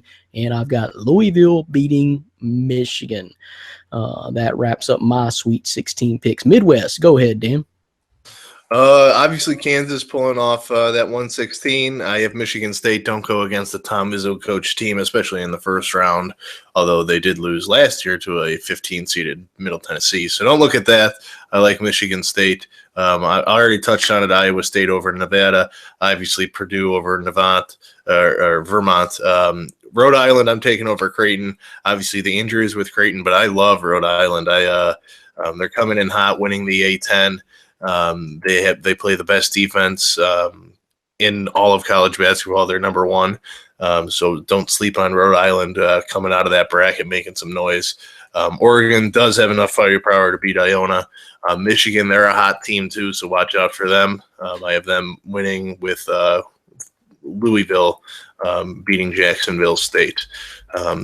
To make it into the Sweet 16, Kansas over Michigan State, Purdue over Iowa State. I actually have Rhode Island over Oregon. Oh my gosh, Dan. Ooh, that's a shocker there. That is a shocker, folks at home. Dan was so high on Oregon all season. What, because the injury of Boucher? Yeah. The injury is a huge thing. I probably wouldn't have that upset picked without that injury, but at the same time, I like Rhode Island and I like what they can do coming in this hot. I'm surprised we agree there. Yeah, I agree with you. A sleeper pick or the foreshadowing. I have Rhode Island advancing even further, so I have them going pretty far. Yeah, it's true, and I do have Louisville beating Michigan, so that rounds out the Sweet 16 of the Midwest bracket. Wow, are you really kind of threw some monkey wrenches at us there, Orlando? What do you got in the Midwest? Like he's fast forwarding to next week, but well, and then again, you got to remember Dan's little woo. So maybe he don't mean all this for real. Well, I'm gonna go ahead and stick with Kansas over whoever wins. Michigan over Miami, Iowa State, of course, over Nevada, Purdue over Vermont. I will stick with Rhode Island over Creighton, and Oregon over Iona, Michigan over Oklahoma, and of course, unlike Seth, I do have Louisville beating Jacksonville. So sorry, Seth, I'm gonna have to disagree with you there. I don't. That was a random. That's just some Louisville hate or something going on there. And going into the second round, I do got Kansas over Michigan. I got Purdue over Iowa State. I'm going to say Oregon over Rhode Island and Louisville over Michigan. All right, there you go. That is the Midwest. We're going to move straight down south now to the South, where UNC is the number 1 seed, and this regional will be played in Memphis, Dan. And here's the thought for you. North Carolina plays Kentucky, or let's just say Kentucky and UCLA in the FedEx Forum. Do you think the folks in Memphis are going to give Calipari a warm welcome back? I think they will. Yes. Yeah, I think they will. They'll give him hugs, flowers, balloons, greeting cards, vouchers for 50% off a massage. I see them doing all sorts of things. But yeah, I mean, I think it's been long enough. They got rid of Pastner. Their expectations are a little tempered right now, but you have Tubby Smith, so I think you might see some people get over it. And they've welcomed back Mario Chalmers with the Grizzlies last year, so who knows? Maybe they can forgive Calipari. That's true. I don't know about Cal though. So many people just absolutely can't stand Cal now because he turned into a complete cheater once he was out of Memphis. So, yeah. Well, he also started at UMass. He started cheating there. So he just skipped Memphis. His cheating. It's amazing. People went from loving him to hating him in 2 months. So I don't know how it happened, but anyway, love is blind sometimes. We'll see. But anyway, interesting note there. It could be ending up with a Kentucky North Carolina final for going for a trip to the Final Four in Memphis. But anyway, some good basketball there in the South. So let's talk about it. I got North Carolina over Texas Southern. I have Seton Hall over Arkansas. Middle Tennessee over Minnesota, Butler over Winthrop. I have the winner of whoever wins between Wake Forest and Kansas State, either one of them beating Cincinnati. And I have UCLA, of course, over Kent State, Wichita State over Dayton, and Kentucky over Northern Kentucky. Moving on, I'll have North Carolina beating Seton Hall, Butler beating Middle Tennessee State, UCLA beating whoever they play, and Kentucky beating Wichita State. Dan? Of course, I'm going North Carolina over Texas Southern. I like Arkansas over Seton Hall. I already touched on it. Middle Tennessee over Minnesota. My Winthrop Eagles over those Butler Bulldogs. Lock it, mark it down, put in an ink or Sharpie magic marker, whatever you want. Cincinnati over whoever, it doesn't matter. Cincinnati will win. UCLA, Lonzo Ball. Did you know his dad wants a $1 billion shoe deal for the Ball brothers? I mean, I've heard such. I know his dad talks a lot. Yep. He also said he could beat Michael Jordan back in the day too, and Le'Veon Bell. I don't know if y'all saw this on Twitter, but Le'Veon Bell set him straight. I didn't see Bell's response, but I did see that he said he could beat Michael Jordan. And hey, I think he's a trustworthy person, so I'm going to believe him. Well, I saw the averages. Yeah, did you see Le'Veon Bell fired back and said, "Hey, LeVar, back in 1988, while you were at Washington State averaging 2 points per game, Michael Jordan was doing big things in the NBA, so averaging 30. So, I don't know what you're talking about." Well, Lonzo will get a first-round victory, so that's good for him. I do have Wichita State beating Dayton and Kentucky beating Northern Kentucky to make it to the Sweet 16. I have those Arkansas Razorbacks losing to North Carolina. Okay, I was about to say you're about to make a lot of folks in my territory happy. I don't see it, but yeah, no, it's not going to happen. I know Arkansas folks picking Seton Hall. So, carry them as far as you want to. Yeah, I haven't won games enough. I do have Middle Tennessee beating Winthrop. I have my Troy Copain and Cincinnati Bearcats beating Lonzo Ball and UCLA to advance into the Sweet 16, and Kentucky is going to join them there after beating Wichita State. Oh, there you have it. Lord. See, it's actually good that you guys, Brandon and Orlando, are on this podcast, just so the listeners who are listening, because I'm not only giving the listeners knowledge, I'm giving Brandon and Orlando some knowledge too, because they're just getting shocked with some of these picks. And when they happen, I'm just going to sit back, I'm going to take a muscle relaxer, and I'm going to just let you guys rejoice in my amazing picks, because the garbage you're throwing my way, the shade, it's already shady enough here. Dan is doped up, Orlando. These won't even be his picks by the time you got to hit that final submit button, Orlando. Go ahead, talk some sanity here in the South. Oh man! All right, so I'm gonna go. Obviously, I'm gonna stick with North Carolina over Texas Southern. I'm gonna stick with Seton Hall over Arkansas. Middle Tennessee, of course, we touched base earlier over Minnesota. Butler, my white boys over there. Butler over Winthrop. We're gonna stick with Cincinnati over Wake Forest or K-State. UCLA over Kent State. Wichita State, of course, over Dayton, and Kentucky over Northern Kentucky. And going into the second round, I'm going to stick with North Carolina over Seton Hall. I'm going to stick with Butler over Mid Tennessee. I'm going to stick with UCLA over Cincinnati, and Kentucky over Wichita State, which I think could be an intriguing matchup, seeing what the Shockers could do, because I'm pretty sure Greg Marshall's still going to be pissed off with their seeding. So that I'm kind of still worried about that one. I know it's Kentucky, but I wouldn't be too crazy picking Wichita State to go a little bit further than that, but we'll see. Well, yeah, let me tell you two teams that got screwed, Dayton and Kentucky. Kentucky wasn't expecting a matchup that hard in the second round.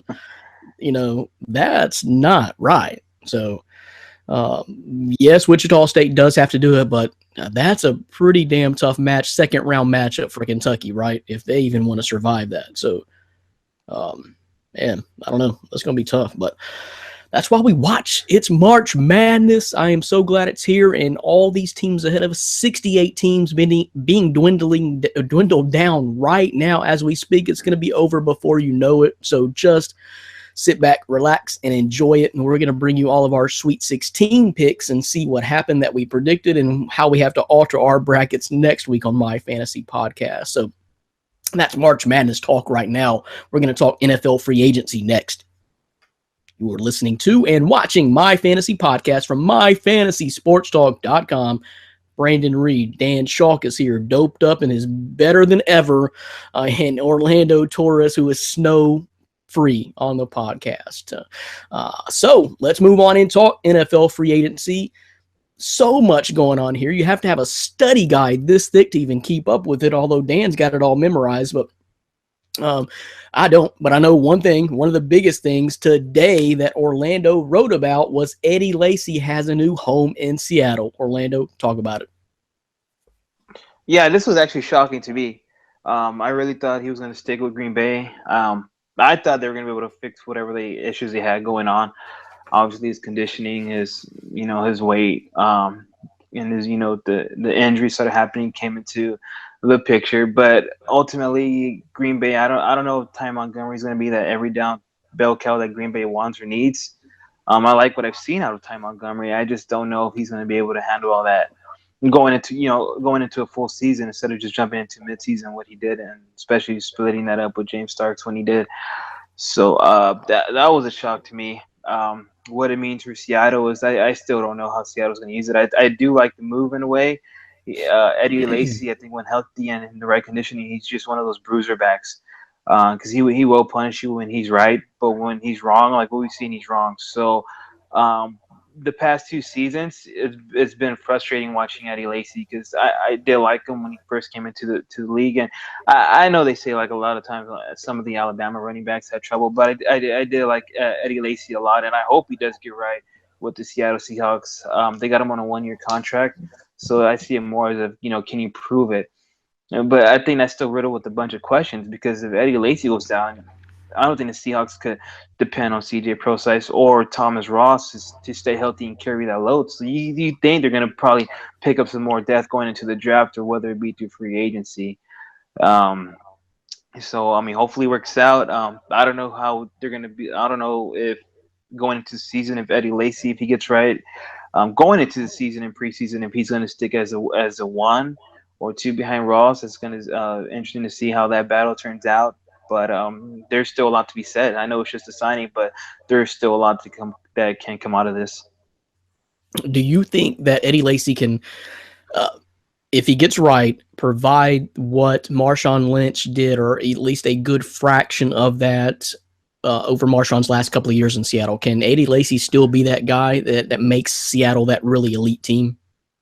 I don't know if he could still be that guy.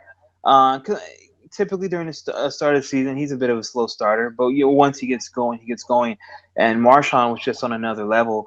Now, talking to Eddie Lacy's still very young. Into the league, he's still a very young guy, so he still has a lot of time to groom and, get it together. Maybe a fresh start is what he needed, just to get out of Green Bay. I haven't heard too much trouble coming out of there, but I know he did have he was in McCarthy's doghouse from time to time. So maybe this is his chance to prove it. And I don't know if he's going to be able to do what Marshawn did, but I think, long term, it could possibly work out for Seattle. Dan, what did you think about the signing of Eddie Lacy? You think he's got anything left in that tank? No, I'm not impressed with the signing. I think it's more likely you're going to see him at a drive-through rather than playing on an NFL football field. In my eyes, he's the next Trent Richardson, next Alabama running back. That's really not going to do much. I don't expect him to hang with Seattle, to be honest, for that whole year contract that he signed. I don't think he has anything left with when it comes to injuries. Just production on the field. If Tony Horton and P90X can't get you right, like they did supposedly last season, I don't think you're going to see it this year. So I've kind of written Eddie Lacy off. He's going to have to show me on the field that he isn't Eddie Lacy. So until that happens, I think you're going to see him kind of fade off into the sunlight. Or sunrise, sunset, whatever, fade off. Well, maybe he won't fade because he's going to be at those drive-thrus too. So he just won't play on a football field. Yeah. How about that?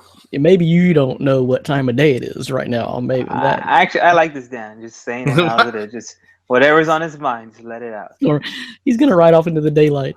We got to have that censorship just in case. But go ahead, Dan. See ya. I'm off into the daylight. Okay, let's get back on track. Let's get this handcart back on the rails here. Alshon Jeffrey finally got a home, and the Eagles been doing big things. I know you were probably keeping up with Alshon. You have been for the last couple of weeks, or heading into free agency Orlando. So he finally found a home. He leaves the Bears for the Eagles. Then the Eagles add on Torrey Smith too, I believe, right? Yeah, and I think it makes Carson Wentz interesting next year. I like this move for the Eagles. I think he moves into that one slot. Obviously, health is a big issue, obviously for Philadelphia. But when he's healthy, and I think Carson Wentz is going to target him a lot. And stack the wide receivers. You think of the Giants, Dallas, and Washington, of course, and now Philly adding Torrey Smith. Now, Torrey Smith's a little bit older, but he could be a deep threat. And Alshon Jeffrey's just a big body who Carson Wentz could just throw the ball and he'll just jump out there and go get it. So, as a Cowboys fan, I don't like that signing. But a football move, I think it was a great move. I know they paid him a lot of money for 1 year. But, I think that's something that could be great for the Eagles, and I think that's something they needed. They needed a playmaker like that. Excuse me. Dan, a lot of moves here going on. So what do you think maybe at the top of the list of shockers, surprisers, or best gets so far? Yeah, I think you look at those wide receiver deals, whether it be Alshon Jeffrey or Terrell Pryor. They signed 1 year deals for $14 million for Jeffrey, $8 million for Pryor.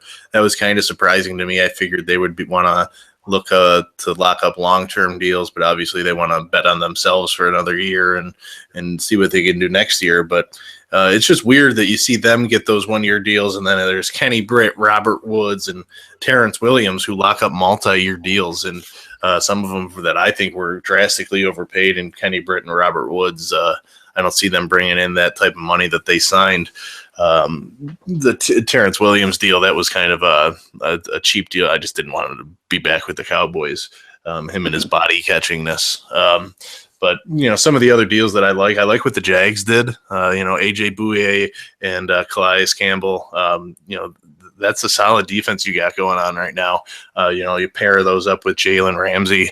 I know your Titans signed Jonathan Cyprien away from him, which I do like. But that defense that the Jags are putting out there makes me nervous if I'm Tony Romo or Marcus Mariota or whoever else. So it's kind of scary what they're doing. Yep, Andrew Luck. Yeah. Yep. I'm kind of with you now, Romo to Houston. I think Houston is putting all their eggs in that basket. They have no quarterback. They better get it deal. I think your Dallas Cowboys are trying to extort Houston though right now, trying to pull back the releasing Romo, going to try to trade him. They're just trying to squeeze picks out of it, right? I mean, what is going on with that? How long is it going to take us to find a new home for Tony Romo? And what's the latest out of Dallas? Man, I really don't know. You hear reports, different reports every day, whether he's going to be released, traded, or whatnot. Hopefully, Jerry comes to his senses and realizes he wants to keep him. I know Tony probably wouldn't stay, but that's ultimately what I would hope for. But you're going to see him get released. I think teams know he's not going to be, on the team for that $24 million cap hit. So, you're just not going to see a trade for him. He's ultimately going to get released, and he'll sign with either Denver or Houston. When is that deadline, Dan? I thought it already passed. No, they were gonna designate him as a post June 1st cut. So basically, they have until June 1st to do it, and it allows them to that $24 million of cap hit. It allows them to spread it over 2 seasons if they do it as a post June 1st cut. So it saves them. It allows them to stab themselves not 1 year but 2 years. Gotcha.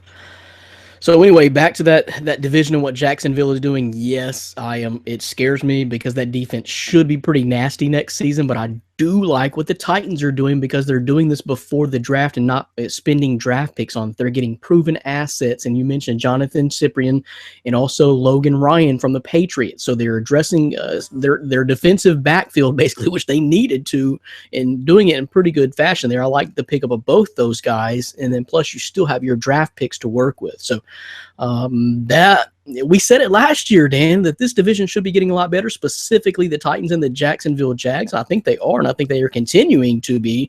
But if the Titans do shore up that defensive backfield, I mean, they went 9-7 this past year. They're on the track and the right track and doing things the right way, wouldn't you think? Yeah. I mean, I think the AFC South is kind of a going to end up being a two-team race in the next few years, and I think it's going to be Jacksonville and Tennessee. What has Indianapolis done? Where are they at? What is Houston doing? I mean, we know with the parts that they have, but are they actually getting better? You lose a guy like Bouye to a division rival. That's going to hurt them. They don't have a quarterback currently. Maybe with Tony Romo can turn things around. Is J.J. Watt going to be healthy? Can the Colts keep Andrew Luck healthy? There's so many question marks, and it's with those two teams who you think, when you think AFC South leaders, you think Colts and Texans first off, unless you obviously have listened to the My Fantasy podcast and you know that you and I, Brandon and Orlando, we've been talking up these two teams, the Titans and Jags, for a year now. So I think it's going to be those two teams that separate themselves from the pack. They have franchise type quarterbacks. They are putting together fantastic defenses, and they have a solid offensive line. Yep, 100% agree. And I was just going through this. This is my 8-page study guide of NFL free agency signings and news and notes as of yesterday. And Dan, the Colts were nowhere in there under offensive linemen signed or prospects that they're looking at.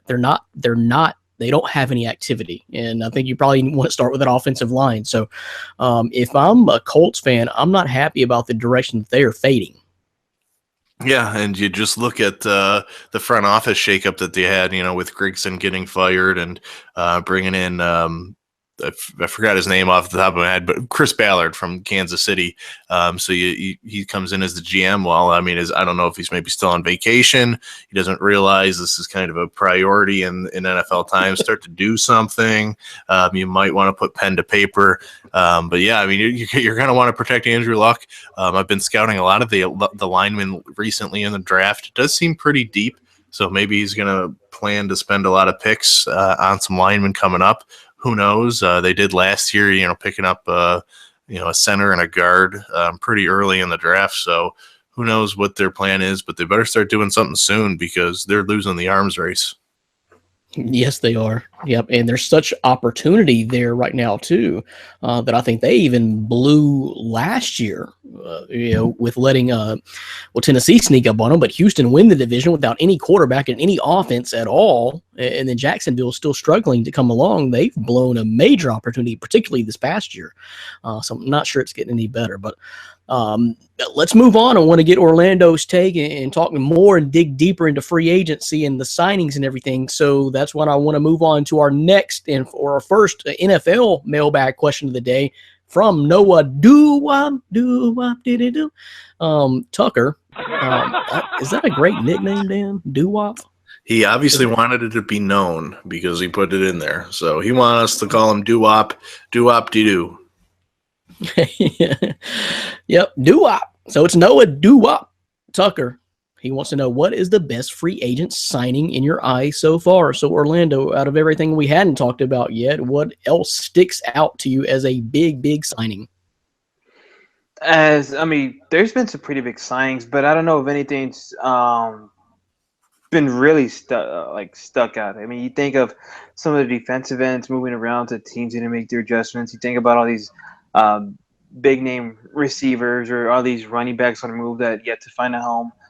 But a lot of receivers, man. A lot of receivers. But you look at guys names. Like Deshaun Jackson, though. I mean, he had a laundry list of injuries. I mean, he had hamstring injuries. But I kind of do like that move for Tampa Bay. Yeah. Don't you think Jameis Winston likes it too? I mean, that's a unique weapon for him. That's a unique weapon, especially if he can stay healthy. Because I was looking at the stat earlier, and it was kind of mind blowing, being that they have Mike Evans, probably, arguably one of the top 2 receivers in the league, or 3 arguably, that they didn't have a play last year to a wide receiver or receiver over 50 yards. And last season, Deshaun Jackson had 4 of them alone. So, I mean, I know he's going to help take off pressure off Jameis Winston. He's going to help take off coverage off of Mike Evans as well. So I know he loves that. I mean, you look at the Brandon Marshall. I think he still sticks at the number 2 behind Odell. I just think last year with the Jets, just to the crappy quarterback play, I don't think it has to do a lot with Brandon Marshall just taking a step behind. I think he still has it in a way. Obviously, he's not going to be as explosive as he was, but I wouldn't put him as a third receiver behind Shepard. I think Shepard stays in the third, and I do like Marshall there. So that could be scary for a lot of teams. And, of course, Jeffrey. I mean, that was a big signing. But, again, can he stay healthy? And if he does, how many games is he going to play? So there's a lot of big signings all over. Brandon Cooks is another one. But looking at what the Patriots do, their model is like no star players. You play as a team. So I kind of think he lost value in a way. I think he was better off, and not so much better off in New Orleans, but I think he would have had some of the better games, higher scoring games, or more games averaging over 100 yards if he were to stay in New Orleans. So you're saying better for Brandon Cooks possibly to have stayed with the Saints, not that it was a bad. Well, I think for team wins, obviously, is with the Patriots. I guess I'm talking more like, going a bit off topic, but I guess looking at him like fantasy wise or just him statistically, he's going to have a few games where he goes off for the Patriots, where he goes off maybe 2 touchdowns, 100 yards plus, but it's not going to be compared to what it was, the way Breeze was feeding him in some games. Because I think Brady's going to continue to, spread the ball out, especially, adding Dwayne Allen. You still got Gronk, you still got Chris Hogan, and a lot of those guys. So I was looking at the stat too earlier. The last Patriot to have more than 2 games, or I think it was 2 games over 100 yards in the season, was Wes Welker, and that was back in 2012. So you look at Brandon Cooks, and obviously he's a lot better than Wes Welker. He's a lot faster, but I don't think that was a big signing. But it's still going to stick the same way to what the Patriots' plan is. Yep. And I wanted to talk about that specifically before I pitch to Dan and Brandon Cooks, that is. I'll talk about that in just a second. But you mentioned the Brandon Marshall deal. And to me, it's big for the Giants, but it doesn't make them any better than they were last year because they had a big 3 last year. Victor Cruz played pretty good and had some big games, okay? The problem with the Giants is not their receiving core. It's their offensive line and lack of a run game. So until that changes, I don't really care who plays receiver. And don't buy into this. And Dan knows exactly what I'm talking about here through fantasy value. Don't buy into this signing of Brandon Marshall, meaning that Eli Manning is going to be a hot commodity in fantasy next year. Okay, that's just my word, my word of advice for next year in the fantasy. Who was it that sold that last year? It was someone. Who was it that what? sold that last year. Eli Manning was gonna be a top commodity. He was. Hey, Yeah, he's on this podcast. yeah, he was going to be. One of us bald. This Brandon Marshall signing, I'm telling you right now, actually does help out Eli because Victor Cruz is a shell of himself. He's missing a patellar tendon. He has like a snapping turtle in his knee instead. So Everybody's value was down last year, Dan. I know this. I had Eli Manning and Odell Beckham Jr. Everybody's Right, but value was down. So Brandon Marshall, I think, is going to be a revitalization to that Giants passing game as that third guy next to Odell Beckham and Shepard. So I like that signing, and especially not only that, but he signed for $6 million a year. I mean, when Robert Woods is making more money than you, it's a discount and good for the Giants on that one. I like that signing. I'm not saying it's not an upgrade over Victor Cruz. They definitely got a really good commodity. What I'm saying is they could have been as good last year with Brandon. The same thing would have happened if they had Brandon Marshall last year. No offensive line and no running game. I don't care who is out there catching balls. They did sign DJ Fluker, though. So, at least they're kind of trying to address some of these issues. But anyway, until they get that offensive line, I don't think this is the kind of – you can't turn around this offensive line and their run game and the depth at the run position all in 1 year. You can't do it. So that's why I'm saying don't buy Eli Manning fantasy value going into next year. But Dan, I'm going to give you a lot to chew on and spit back at me, okay? I'm about to talk about Brandon Cooks because I know you've been on Facebook talking about you ain't high on him, okay? This is what the Patriots do. They find a way to excel and propel themselves after championship runs every single year. You think, okay, well, they just won the championship. They're about to chill out and take a breath. No, they step it up and get a really top commodity receiver. Brandon Cooks is the third best receiver in the NFL in the past 2 seasons behind only Odell Beckham Jr. and Antonio Brown. 75 catches, 1,000 yards, and at least 8 TDs. There's only 3 people to do that in the last 2 years, Dan. Brandon Cooks is one of them. So I like that deal a whole lot for the Patriots. And give up your draft picks. Trade proven commodities for draft picks who are always going to be unproven. I guess that's my bigger thing. Brandon Cooks is definitely a proven commodity. Forget the draft picks. I don't see it. I don't see him being a top 3. So you're telling me there's only 2 other receivers that had 70 receptions and over 1,000 yards? That doesn't seem... Yep. There was only 3 in the last 2 years, average of the last 2 years now. Okay. Odell Beckham Jr., Antonio Brown, and Brandon Cooks are the only 3 guys of an average of the past 2 seasons who reached 75 catches, over 1,000 yards, and 8 or more TDs. Huh. I don't see it just because Mike Evans isn't on that list. An average over the past 2 years, look it up, Dan. I don't know what to tell you. Well, anyways, I'm just not sold on it. You give a first and a third up for Cooks. To me, that you can find more talent in this receiving core coming out in the draft is similar to Cooks. And there's a reason why New Orleans wanted to get rid of him. He was a cancer in the locker room. He was complaining all year that he wanted the ball more. And if you're complaining when you get 75 receptions in a passing attack that is kind of over 60% pass. They don't run the ball a whole lot in New Orleans. So, if you're causing trouble in a locker room with a Drew Brees there, you better shape up when you go to New England because they're not going to have it. You won't play a whole lot. You'll get benched. You'll get cut if that continues. So it just worries me. If that were to continue over and just a first and a third, it seems so high for a receiver. He's not even going to be their number 1 receiver in New England. He's not going to be their number 1. So no, I got to agree with Dan because imagine if Cooks. The way he begged or say that he needed the ball more, I gotta agree with Dan. If he goes to Bill Belichick or Tom Brady and says he wants the ball more, what's gonna happen to Cooks? You're probably gonna never see him again. So go ahead for the same reasoning.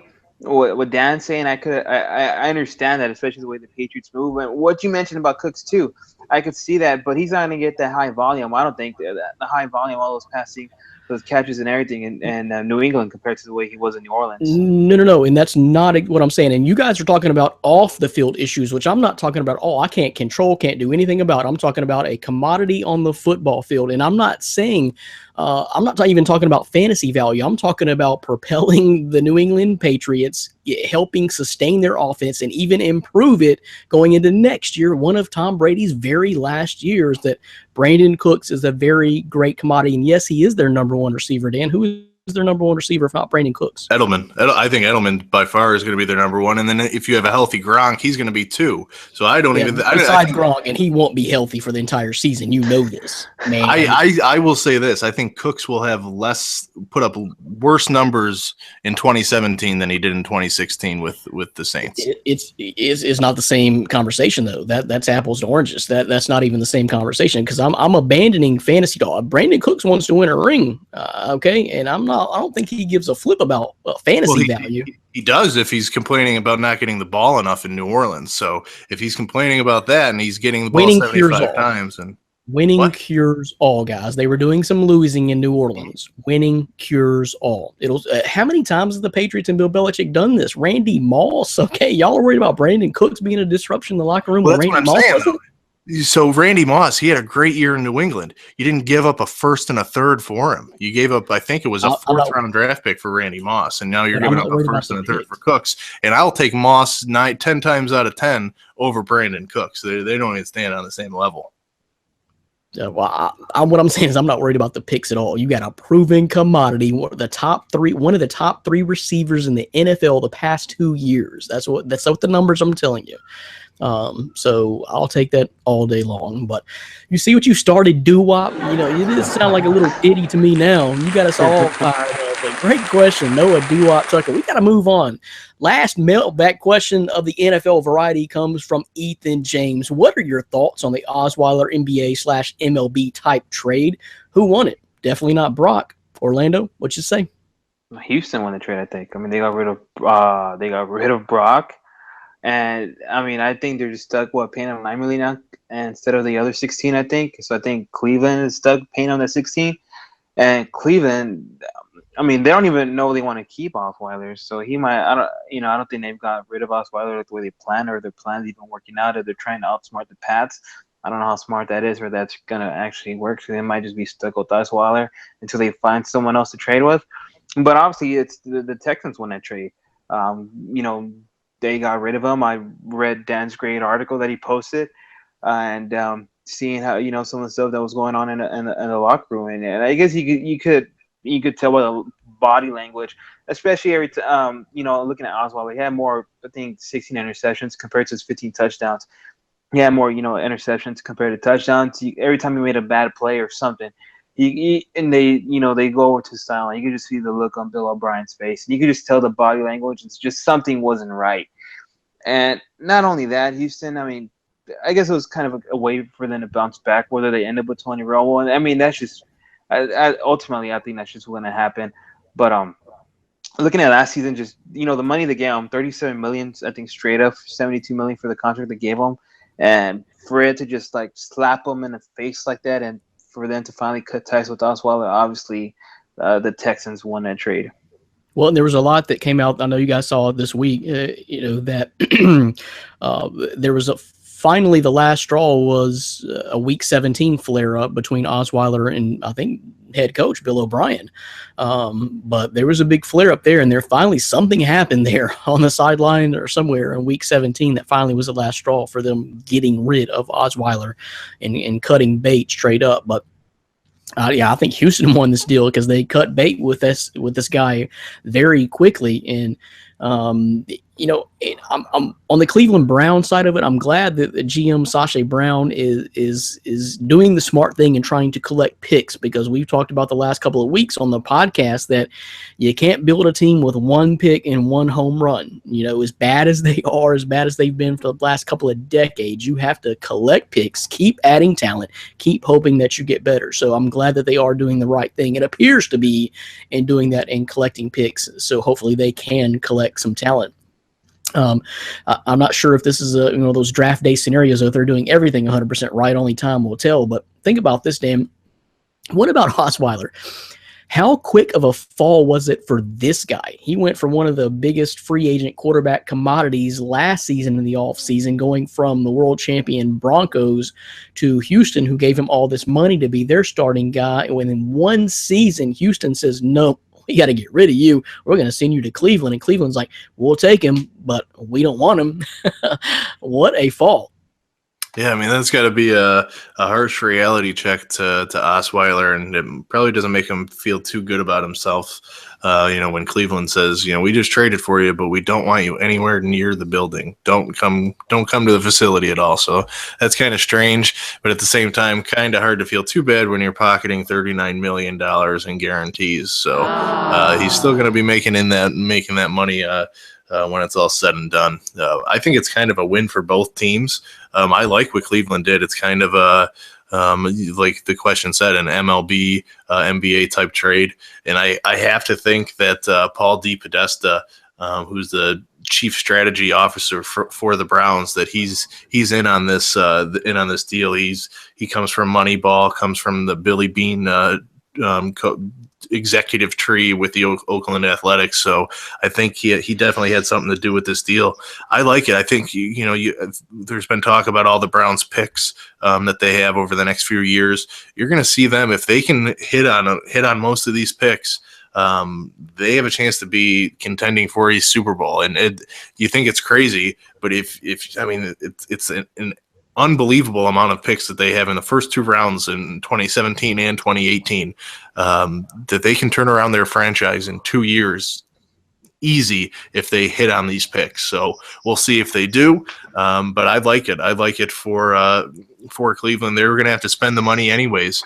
They were struggling to get to the floor of the salary cap. So they needed to spend the money, and this is a way to do it for a second round pick. I like it. Yeah, with like 100 million cap space, so much cap space they had, it's worth taking on that 15, 17, whatever it is from Osweiler's contract to get the picks, right? Yeah, it's only for 1 year. I mean, it's not like they're going to have to deal with it after this year. So it's basically a one-time investment. You're going to pay for it this year. You were struggling to get that cap number up anyways, so it makes sense in my eyes. And I know this is going a bit off topic there, but going through the whole situation, looking at what happened with Osweiler and Houston, ultimately, I think more of the falls on Houston. I don't think you can blame a lot on Osweiler. I mean, I know he's making all this money, but I mean, you think about it. If there was, say it was Robert Griffin or Mike Glennon or somebody else, of that nature in his spot, who's to say that? It's hard to imagine that nobody else would have jumped on that deal. Houston's, or a team like Houston's coming out and throwing you that money. I just think they took it as, here's a guy who played a couple of games for when Peyton Manning was out. He won a couple of them. He won a ring. He got to be mentored by Peyton Manning. And they kind of just threw this money at him, paid him like a starting quarterback, and expected him to do all these great things on the spotlight right away, instead of, kind of grooming him up and, letting him grow into the system. Looking at it like that, you kind of feel for the guy. I'm not saying that, it's any excuses for his horrible play, but the way he's being tossed around and, how nobody wants him, I ultimately, I don't think that's all on Osweiler's fault. You got to kind of feel for that guy in that sense.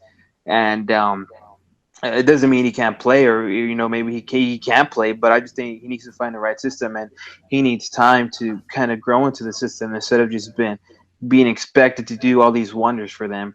He had been in Houston another season or two, who's to say they wouldn't have beaten the Patriots in a championship game, because the defense was holding their own. And if they would have had a quarterback capable, better than what Osweiler would have done, I think it might have been a different come out of that game in New England. Yep. Great last point by Orlando, because I kind of feel the same way. We joke about it. We talking about how he's being dismissed by the Cleveland Browns now, but this is tough for Osweiler, and it's not going to all be his fault. And I hope he does get another fair shot in the NFL, whether it be a backup role or not, because you have to realize this will be Brock Osweiler's third team, third system in 3 years, regardless of where he lands, because it ain't going to be back in Denver, and it ain't going to be back for the Houston Texans. That's for sure. Woo! Take a breath, guys. That's been so much information, so many activities for you guys. We got March Madness talk, all you can stand, all the NFL free agency news, and we ain't done yet on My Fantasy Podcast. We're about to talk NBA. Thanks for clicking. Thanks for watching. This is My Fantasy Podcast from MyFantasySportsTalk.com. Brandon Reed here. Dan Schalk is here, all doped up, back aching and everything, spitting fire. And Orlando is snow-free in San Antonio. And one team that is heating up right there along with them in the NBA is the San Antonio Spurs, are now the number 1 seed, barely. But they are your number 1 seed, Orlando. So are they going to hang on to that number 1 seed? Is Golden State in some trouble here? Yeah, I think Golden State's in that trouble. That's, are we going to the question, or are you just asking me if they're going to hang on to it? You do whatever you want to do. Okay. I was looking, City. Now, I don't know, we're jumping ahead to the question, the way it was formatted. Go ahead. But Go ahead. It's kind of ridiculous. Who was that who asked it? If the Spurs I know what you want to get to. Okay, yeah. Oh, he can't wait, Dan. This is No, that's all I was asking. But okay. No. I just your thoughts on San Antonio actually claiming that number 1 seed in the West. I think ultimately they hang on. I do. I think Golden State.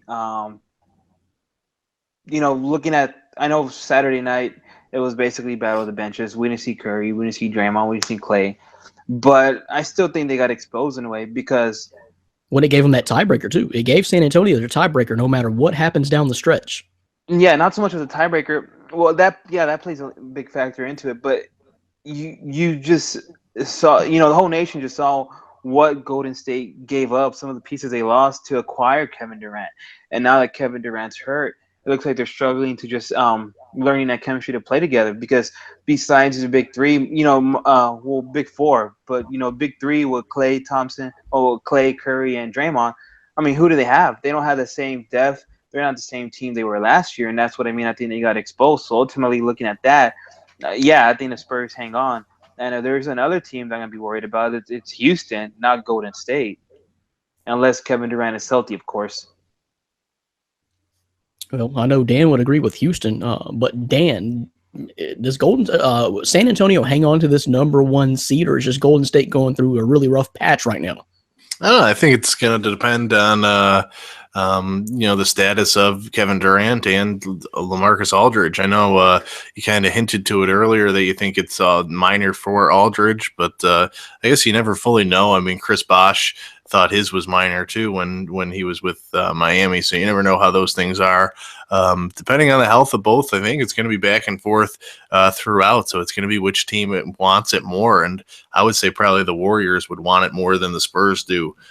Thinking Popovich and Steve Kerr, I see them being a little bit more forthright and going for it, playing their starters, while the Spurs would probably rest down the stretch still. Guys, would we all agree that the supposed top 3 teams, your biggest championship contenders, of course, your Golden State Warriors and your San Antonio Spurs out west, and the Cleveland Cavaliers in the east, are all 3 of these teams are going through some things, right, Dan? Yeah, they're definitely no team to me sticks out to me right now as a finals favorite, where, a month ago you can make a case for maybe all 3 being that way. So it's going to be an interesting rest of the regular season, and then playoff time. I think it's going to be even more. It's different. We're not used to seeing this in the NBA because, in my eyes, we always knew back in October, who we were going to see in the finals. We kind of had that idea. Now it's kind of more up in the air, and it's something that's exciting with the NBA. It doesn't happen often, and that's one of the fallbacks, as being a fan of the NBA that I haven't liked is I know who's going to win every night. There's not as much excitement. So now to me, it's different. And it's kind of developed all recently too, is with, not only just the mixture of Golden State and San Antonio, who will win the 1 seed, who may come out. I mean, those have been the top, 2 teams for the last several years, but now you got Houston on the rise. A lot of people may even say they are the best team or playing the best in the NBA right now. And of course, you have you guys, Dan, you and Colby predicted the Boston Celtics to even overtake the Cleveland Cavaliers and make the NBA Finals. They are right there at the 2 seed, but a team we talked about in the last couple of weeks that I think all of us are really high on is the Washington Wizards. Even claimed that number 2 seed for a brief moment last week. So there you go. You really got almost a 6-team race, Dan, right? Yeah, I mean, it's possible. It's definitely you never know. I mean, I think during the playoff time it might be a little different story if some of the teams get healthy. But it's something that you can make a case for all 6 of those teams. Houston in the West is a team that I like possibly coming out if they can get hot, make their shots, play a little bit of defense. Who knows? Orlando, if you had to say which team was the best in the NBA right now, who was the favorite to win it all? Who do you feel like right now as of today? Yeah, man, that's a tough question because as much as I want to say Spurs, I know the injuries kind of haunt them a lot. I want to stick with you, San Antonio, Houston. Again, I do like the Cavs' chances in the East. I just think they come out of the East regardless. I know the Wizards and Boston are making their case, but I still think both teams are missing a few pieces to compete with the Cavs. Ultimately, when it comes to the end, and out of the West, I just think it's a 3-team race. And I think without a healthy Kevin Durant, I think we're going to see Golden State exposed. Again, that's not saying Kevin Durant won't come back. He's going to, he looks to make it sometime during the postseason, but when and how soon. But just from what I know, and to say he won't be back until late in the first round or early second round, I think Golden State's going to have some trouble, and I think San Antonio and Houston kind of fight for that. And see, that's where I guess I'm going to stick with Golden State as the best team and the best chances to win it all, because I think Kevin Durant will be back by the playoffs and playing by the time we get deep enough into the playoffs where it to matter. I think he'll be fine. I don't think this is kind of a lingering type of injury. I think it was a freak thing, and this thing is going to scare you. But I think giving the amount of rest that he has had and will have leading up to the second round of the playoffs, I think he'll be fine. So I'm sticking with Golden State. But let's move on to our first NBA mailbag question. Comes from Malik Harden. Does Larry Sanders signing mean anything to the Cavs? And my first thought was, who? I had to think Larry Hughes. The first thing I thought it was Larry Hughes. I'm like, Larry Hughes ain't playing in the NBA no more. How does that help the Cavs? I didn't think, who is Larry Sanders? But anyway, I'm glad he's battled back to the league. He's gone through some things, but at this point, I'm giving him no value. I think the Cavs are going to hope that he can help protect the rim in the playoffs and play maybe 3-4 minutes a game and help protect the rim when he's in the game in stretches of the playoffs. That's about the only value I see out of Larry Sanders. But glad he's back in the league. Dan, what do you think about Larry Sanders? Yeah, I mean, if he can regain his 2012 form, sure. It's a great signing. I think this is probably just going to be another Bogut deal. I mean, he hasn't played at basketball in the NBA for a while, so he's probably going to pull a hammy or, rupture an Achilles pretty quickly on his time on the court. And then, maybe the Cavs will look to sign somebody else. I don't know who's available out there, ready to Larry be. Sanders was a shock, right? I mean, Larry Sanders came totally out of left field. Yeah, and maybe a Drew Gooden or a Shane Battier. Maybe they'll come out of retirement and Andrew Bynum. There you go. He's too busy bowling. So you got to take him off the Globe Bowl arena and let's play some basketball, Andrew. Yeah, I mean, I don't expect too much from him. I think anything you can get from him on the court, you'll take, because who knows what he's going to bring. But I wouldn't expect him to bring it every night. Yeah, well, let me just say to the late great Gary Shandling, who I liked a lot of the Larry Sanders show. I think he was the better Larry Sanders. That's all I'll say. Orlando, Larry Sanders signed with the Cavs. What do you think? I mean, I think he could provide upside for them, but not very much. And it states a lot to the fact that the Cavs already passed on him once for Bogut, and now that Bogut, he tore his fibula 58 seconds into his career with the Cavs, and for them to go straight back to Sanders, I think that says a lot. But they liked him enough to bring him back. So, I mean, I will give the guy that. It's nothing that's going to be eye popping or is going to make the Cavs surge like what they want or what they need right now. So I don't see it as a big deal. I mean, hopefully it could provide some upside for them because I know that's what they're looking for. But I don't expect this to go anywhere. I don't think he's going to be their savior or anything that they need special.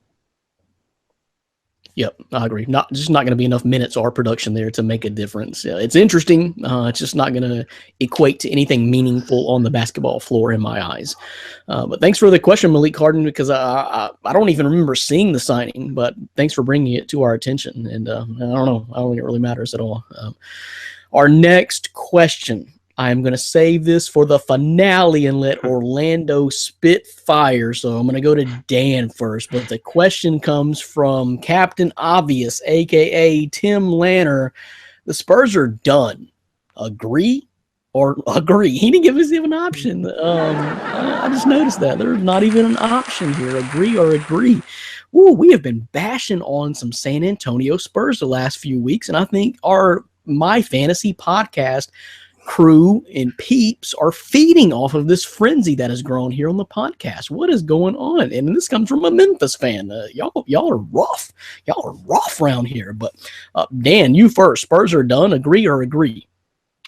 Yeah. I mean, I don't think they're going to be going to the championship or the finals or anything like that.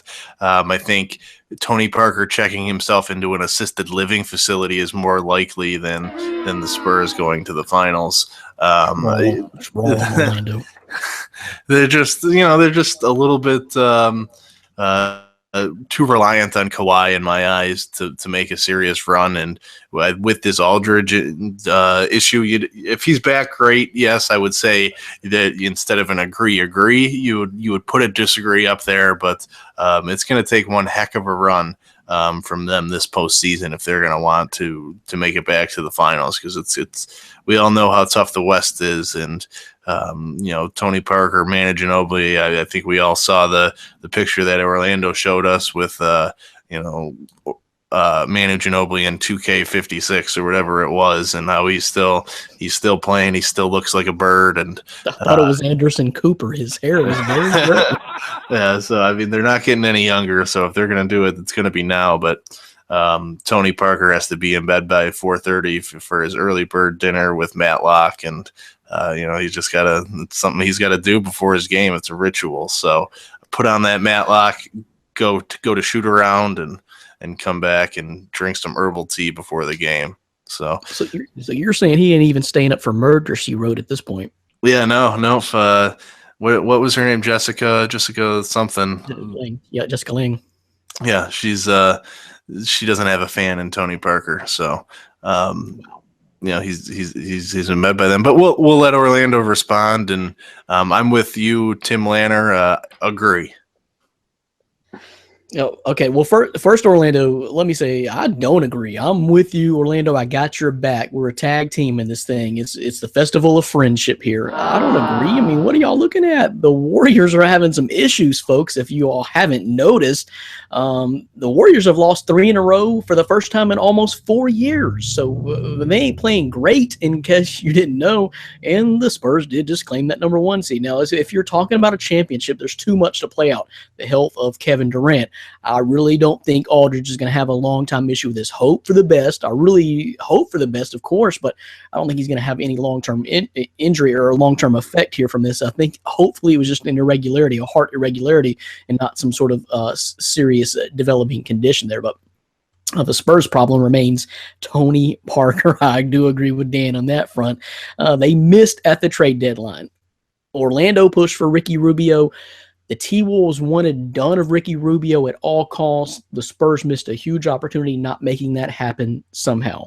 They also let Lou Williams, who would have fit in perfectly for that role, go to rival Houston Rockets. So 2 huge missed opportunities there. So that is my concern with the San Antonio Spurs as far as going deep into the playoffs, and it almost does hinge on Kevin Durant's health in my eyes. So we'll see. The structure of the West is still yet to be laid out. Now, all of that, Dan bashing on your guy, Tony Parker, which I didn't do, right? Okay, just letting you know. I have concerns. Dan just don't like the guy. But all that combined with what Tim Lanner, Captain Obvious, said to Orlando, the floor is yours. Oh, first off, I want to know what Tim and Dan are taking, because I mean, both of these reactions. Oh, what Dan is taking. I'm taking what Tony Parker's taking, Metamucil. Well, you know, I'm okay with Tony Parker going to bed Fish oil. at 4:30 to get ready, to get right. So if Tony Parker has to get ready for bed at 4:30 along with Ginobili, I'll take it. But, I mean, come on. The Spurs are going to make it far, and it's going to come down to the Spurs and Warriors in the Western Conference Finals. Make no mistake about it. Now, as far as the Spurs getting to the finals, I think it's going to depend on LaMarcus Aldridge. I think the Spurs right now, even without LaMarcus Aldridge being out, I think and Durant being out of the current situation, I think the way the Warriors are right now without Durant and Spurs without Aldridge, I'll take the Spurs over the Warriors right now in a 7-game series with Seth, Draymond, and Clay. I just think they don't have enough depth that the Spurs have to provide to beat the Spurs in the 7-game series. I'll tell you, 3-game losing streak, which I mentioned for the Warriors, but even 5-5 in their last 10. Everything is not everything in Golden State. Yeah. I mean, how many times is Steph can't be shooting these half-court threes all the time or scoring 40 points a game. Same thing with Clay. He's been inconsistent, especially with his threes. How many times is Draymond gonna have to kick a guy in the nuts to slow him down? I mean, seriously. So I think ultimately it does come down to what Spurs and Warriors in the West Finals. I think Houston is a sleeper to make a run to the West Finals, but I know regular season doesn't say much, but so far in the regular season, the Spurs have had Houston's number. I think so. Ultimately, that's gonna be mine. It's gonna be Spurs and Warriors, and the winner between the Spurs and Warriors are gonna face the Cavs in the finals, and that's just gonna be that. Whether we have a rematch from last year in the finals, or we're gonna have LeBron taking on the Spurs again, and even at that, the Spurs have had LeBron's number for a majority of the time they face in the finals. So as far as they're done, agree, Tim, slap yourself, because they are far from done. And I get what you're saying. They depend a lot on Kawhi, but you don't even have to be an average Spurs watcher to just see the depth that they provide. Davis Bertans, Gasol, Dedmon. These guys filling in for Aldridge, DeJounte Murray, Patty Mills is another name. I just think the Spurs have too much depth for them to. Yes, they need Kawhi. They're going to depend on him from time to time. But I think that's why you see Pop rest a lot of these guys on key games, because he doesn't want these guys to rely on Kawhi or LaMarcus Aldridge so much.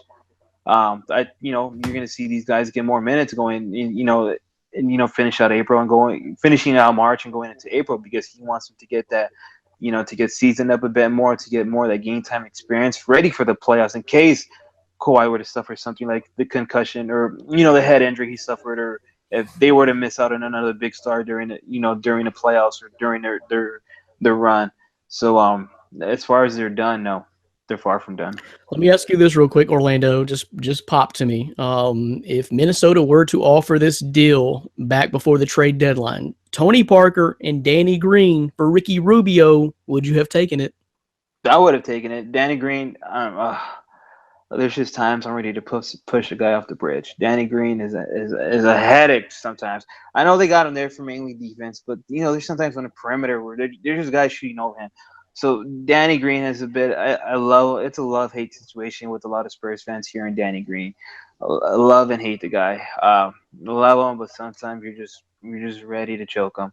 So for Ricky Rubio, I would have sent him off in a hurry. Now, it would have been kind of hard saying bye to Parker because of what he's done, but I know at the end of the day, it's a business, and you're always in win-now mode. So that would have been something that would have been hard to see Parker go, but at the end of the day, you got to agree with, and you got to understand, and for long term, it would have worked out. Yep, I agree with you there. Would have been hard, but that would have been a no-brainer right there. But I ultimately do agree with Orlando. I think it's a two-team race out in the West of whoever's going to survive the war of attrition between the Golden State Warriors and the San Antonio Spurs to take on those Cleveland Cavaliers, who I think will survive as long as Kevin Love can come back and play at least 90% through the majority of the playoffs.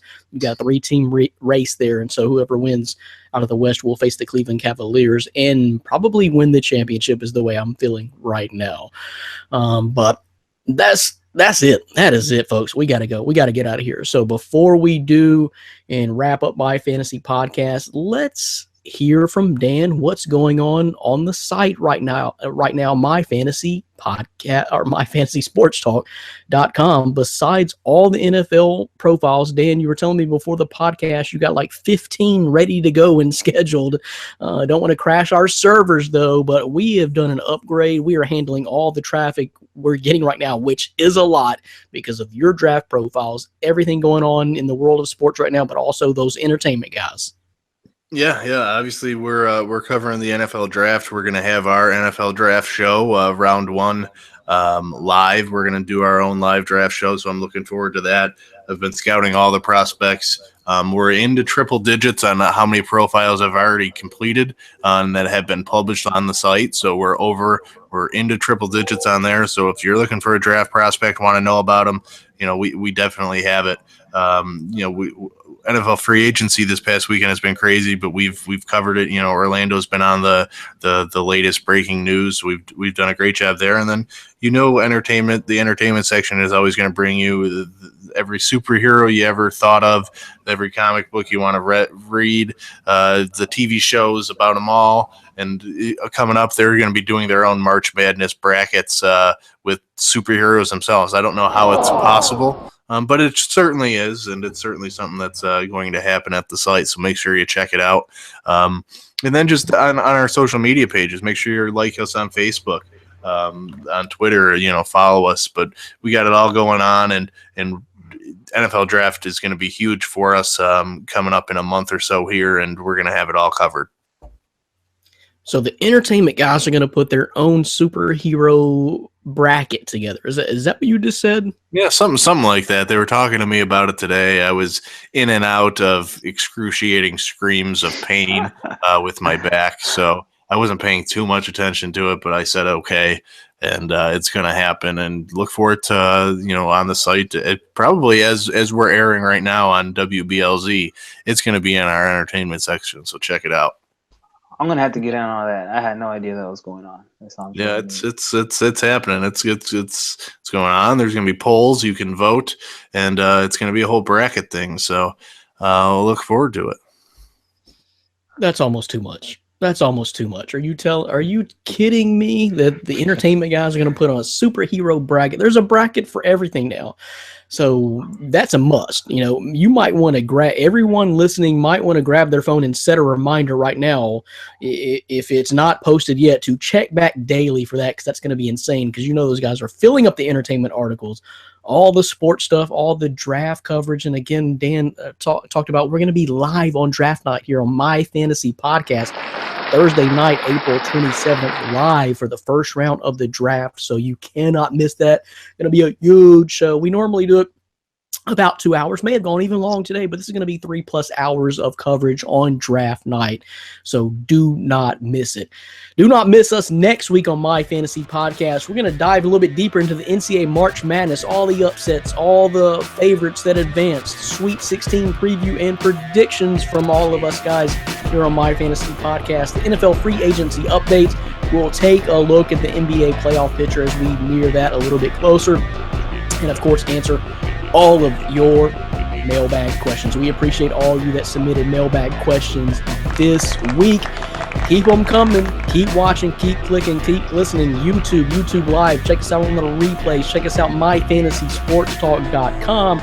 Check us out on iTunes. Check us out on SoundCloud. Check us out on SPN Sports Podcasting Network. And, of course, check us out on WBLZ, WBLZSports.com, 1 to 3 Eastern Time, every Friday for your Friday afternoon. Get your weekend started the right way on WBLZSports.com.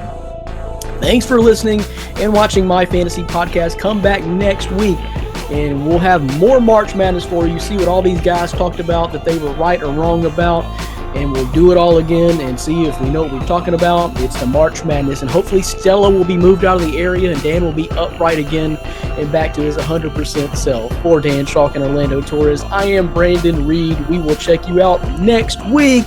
Come back, folks. Thanks for stopping by. Later. Peace.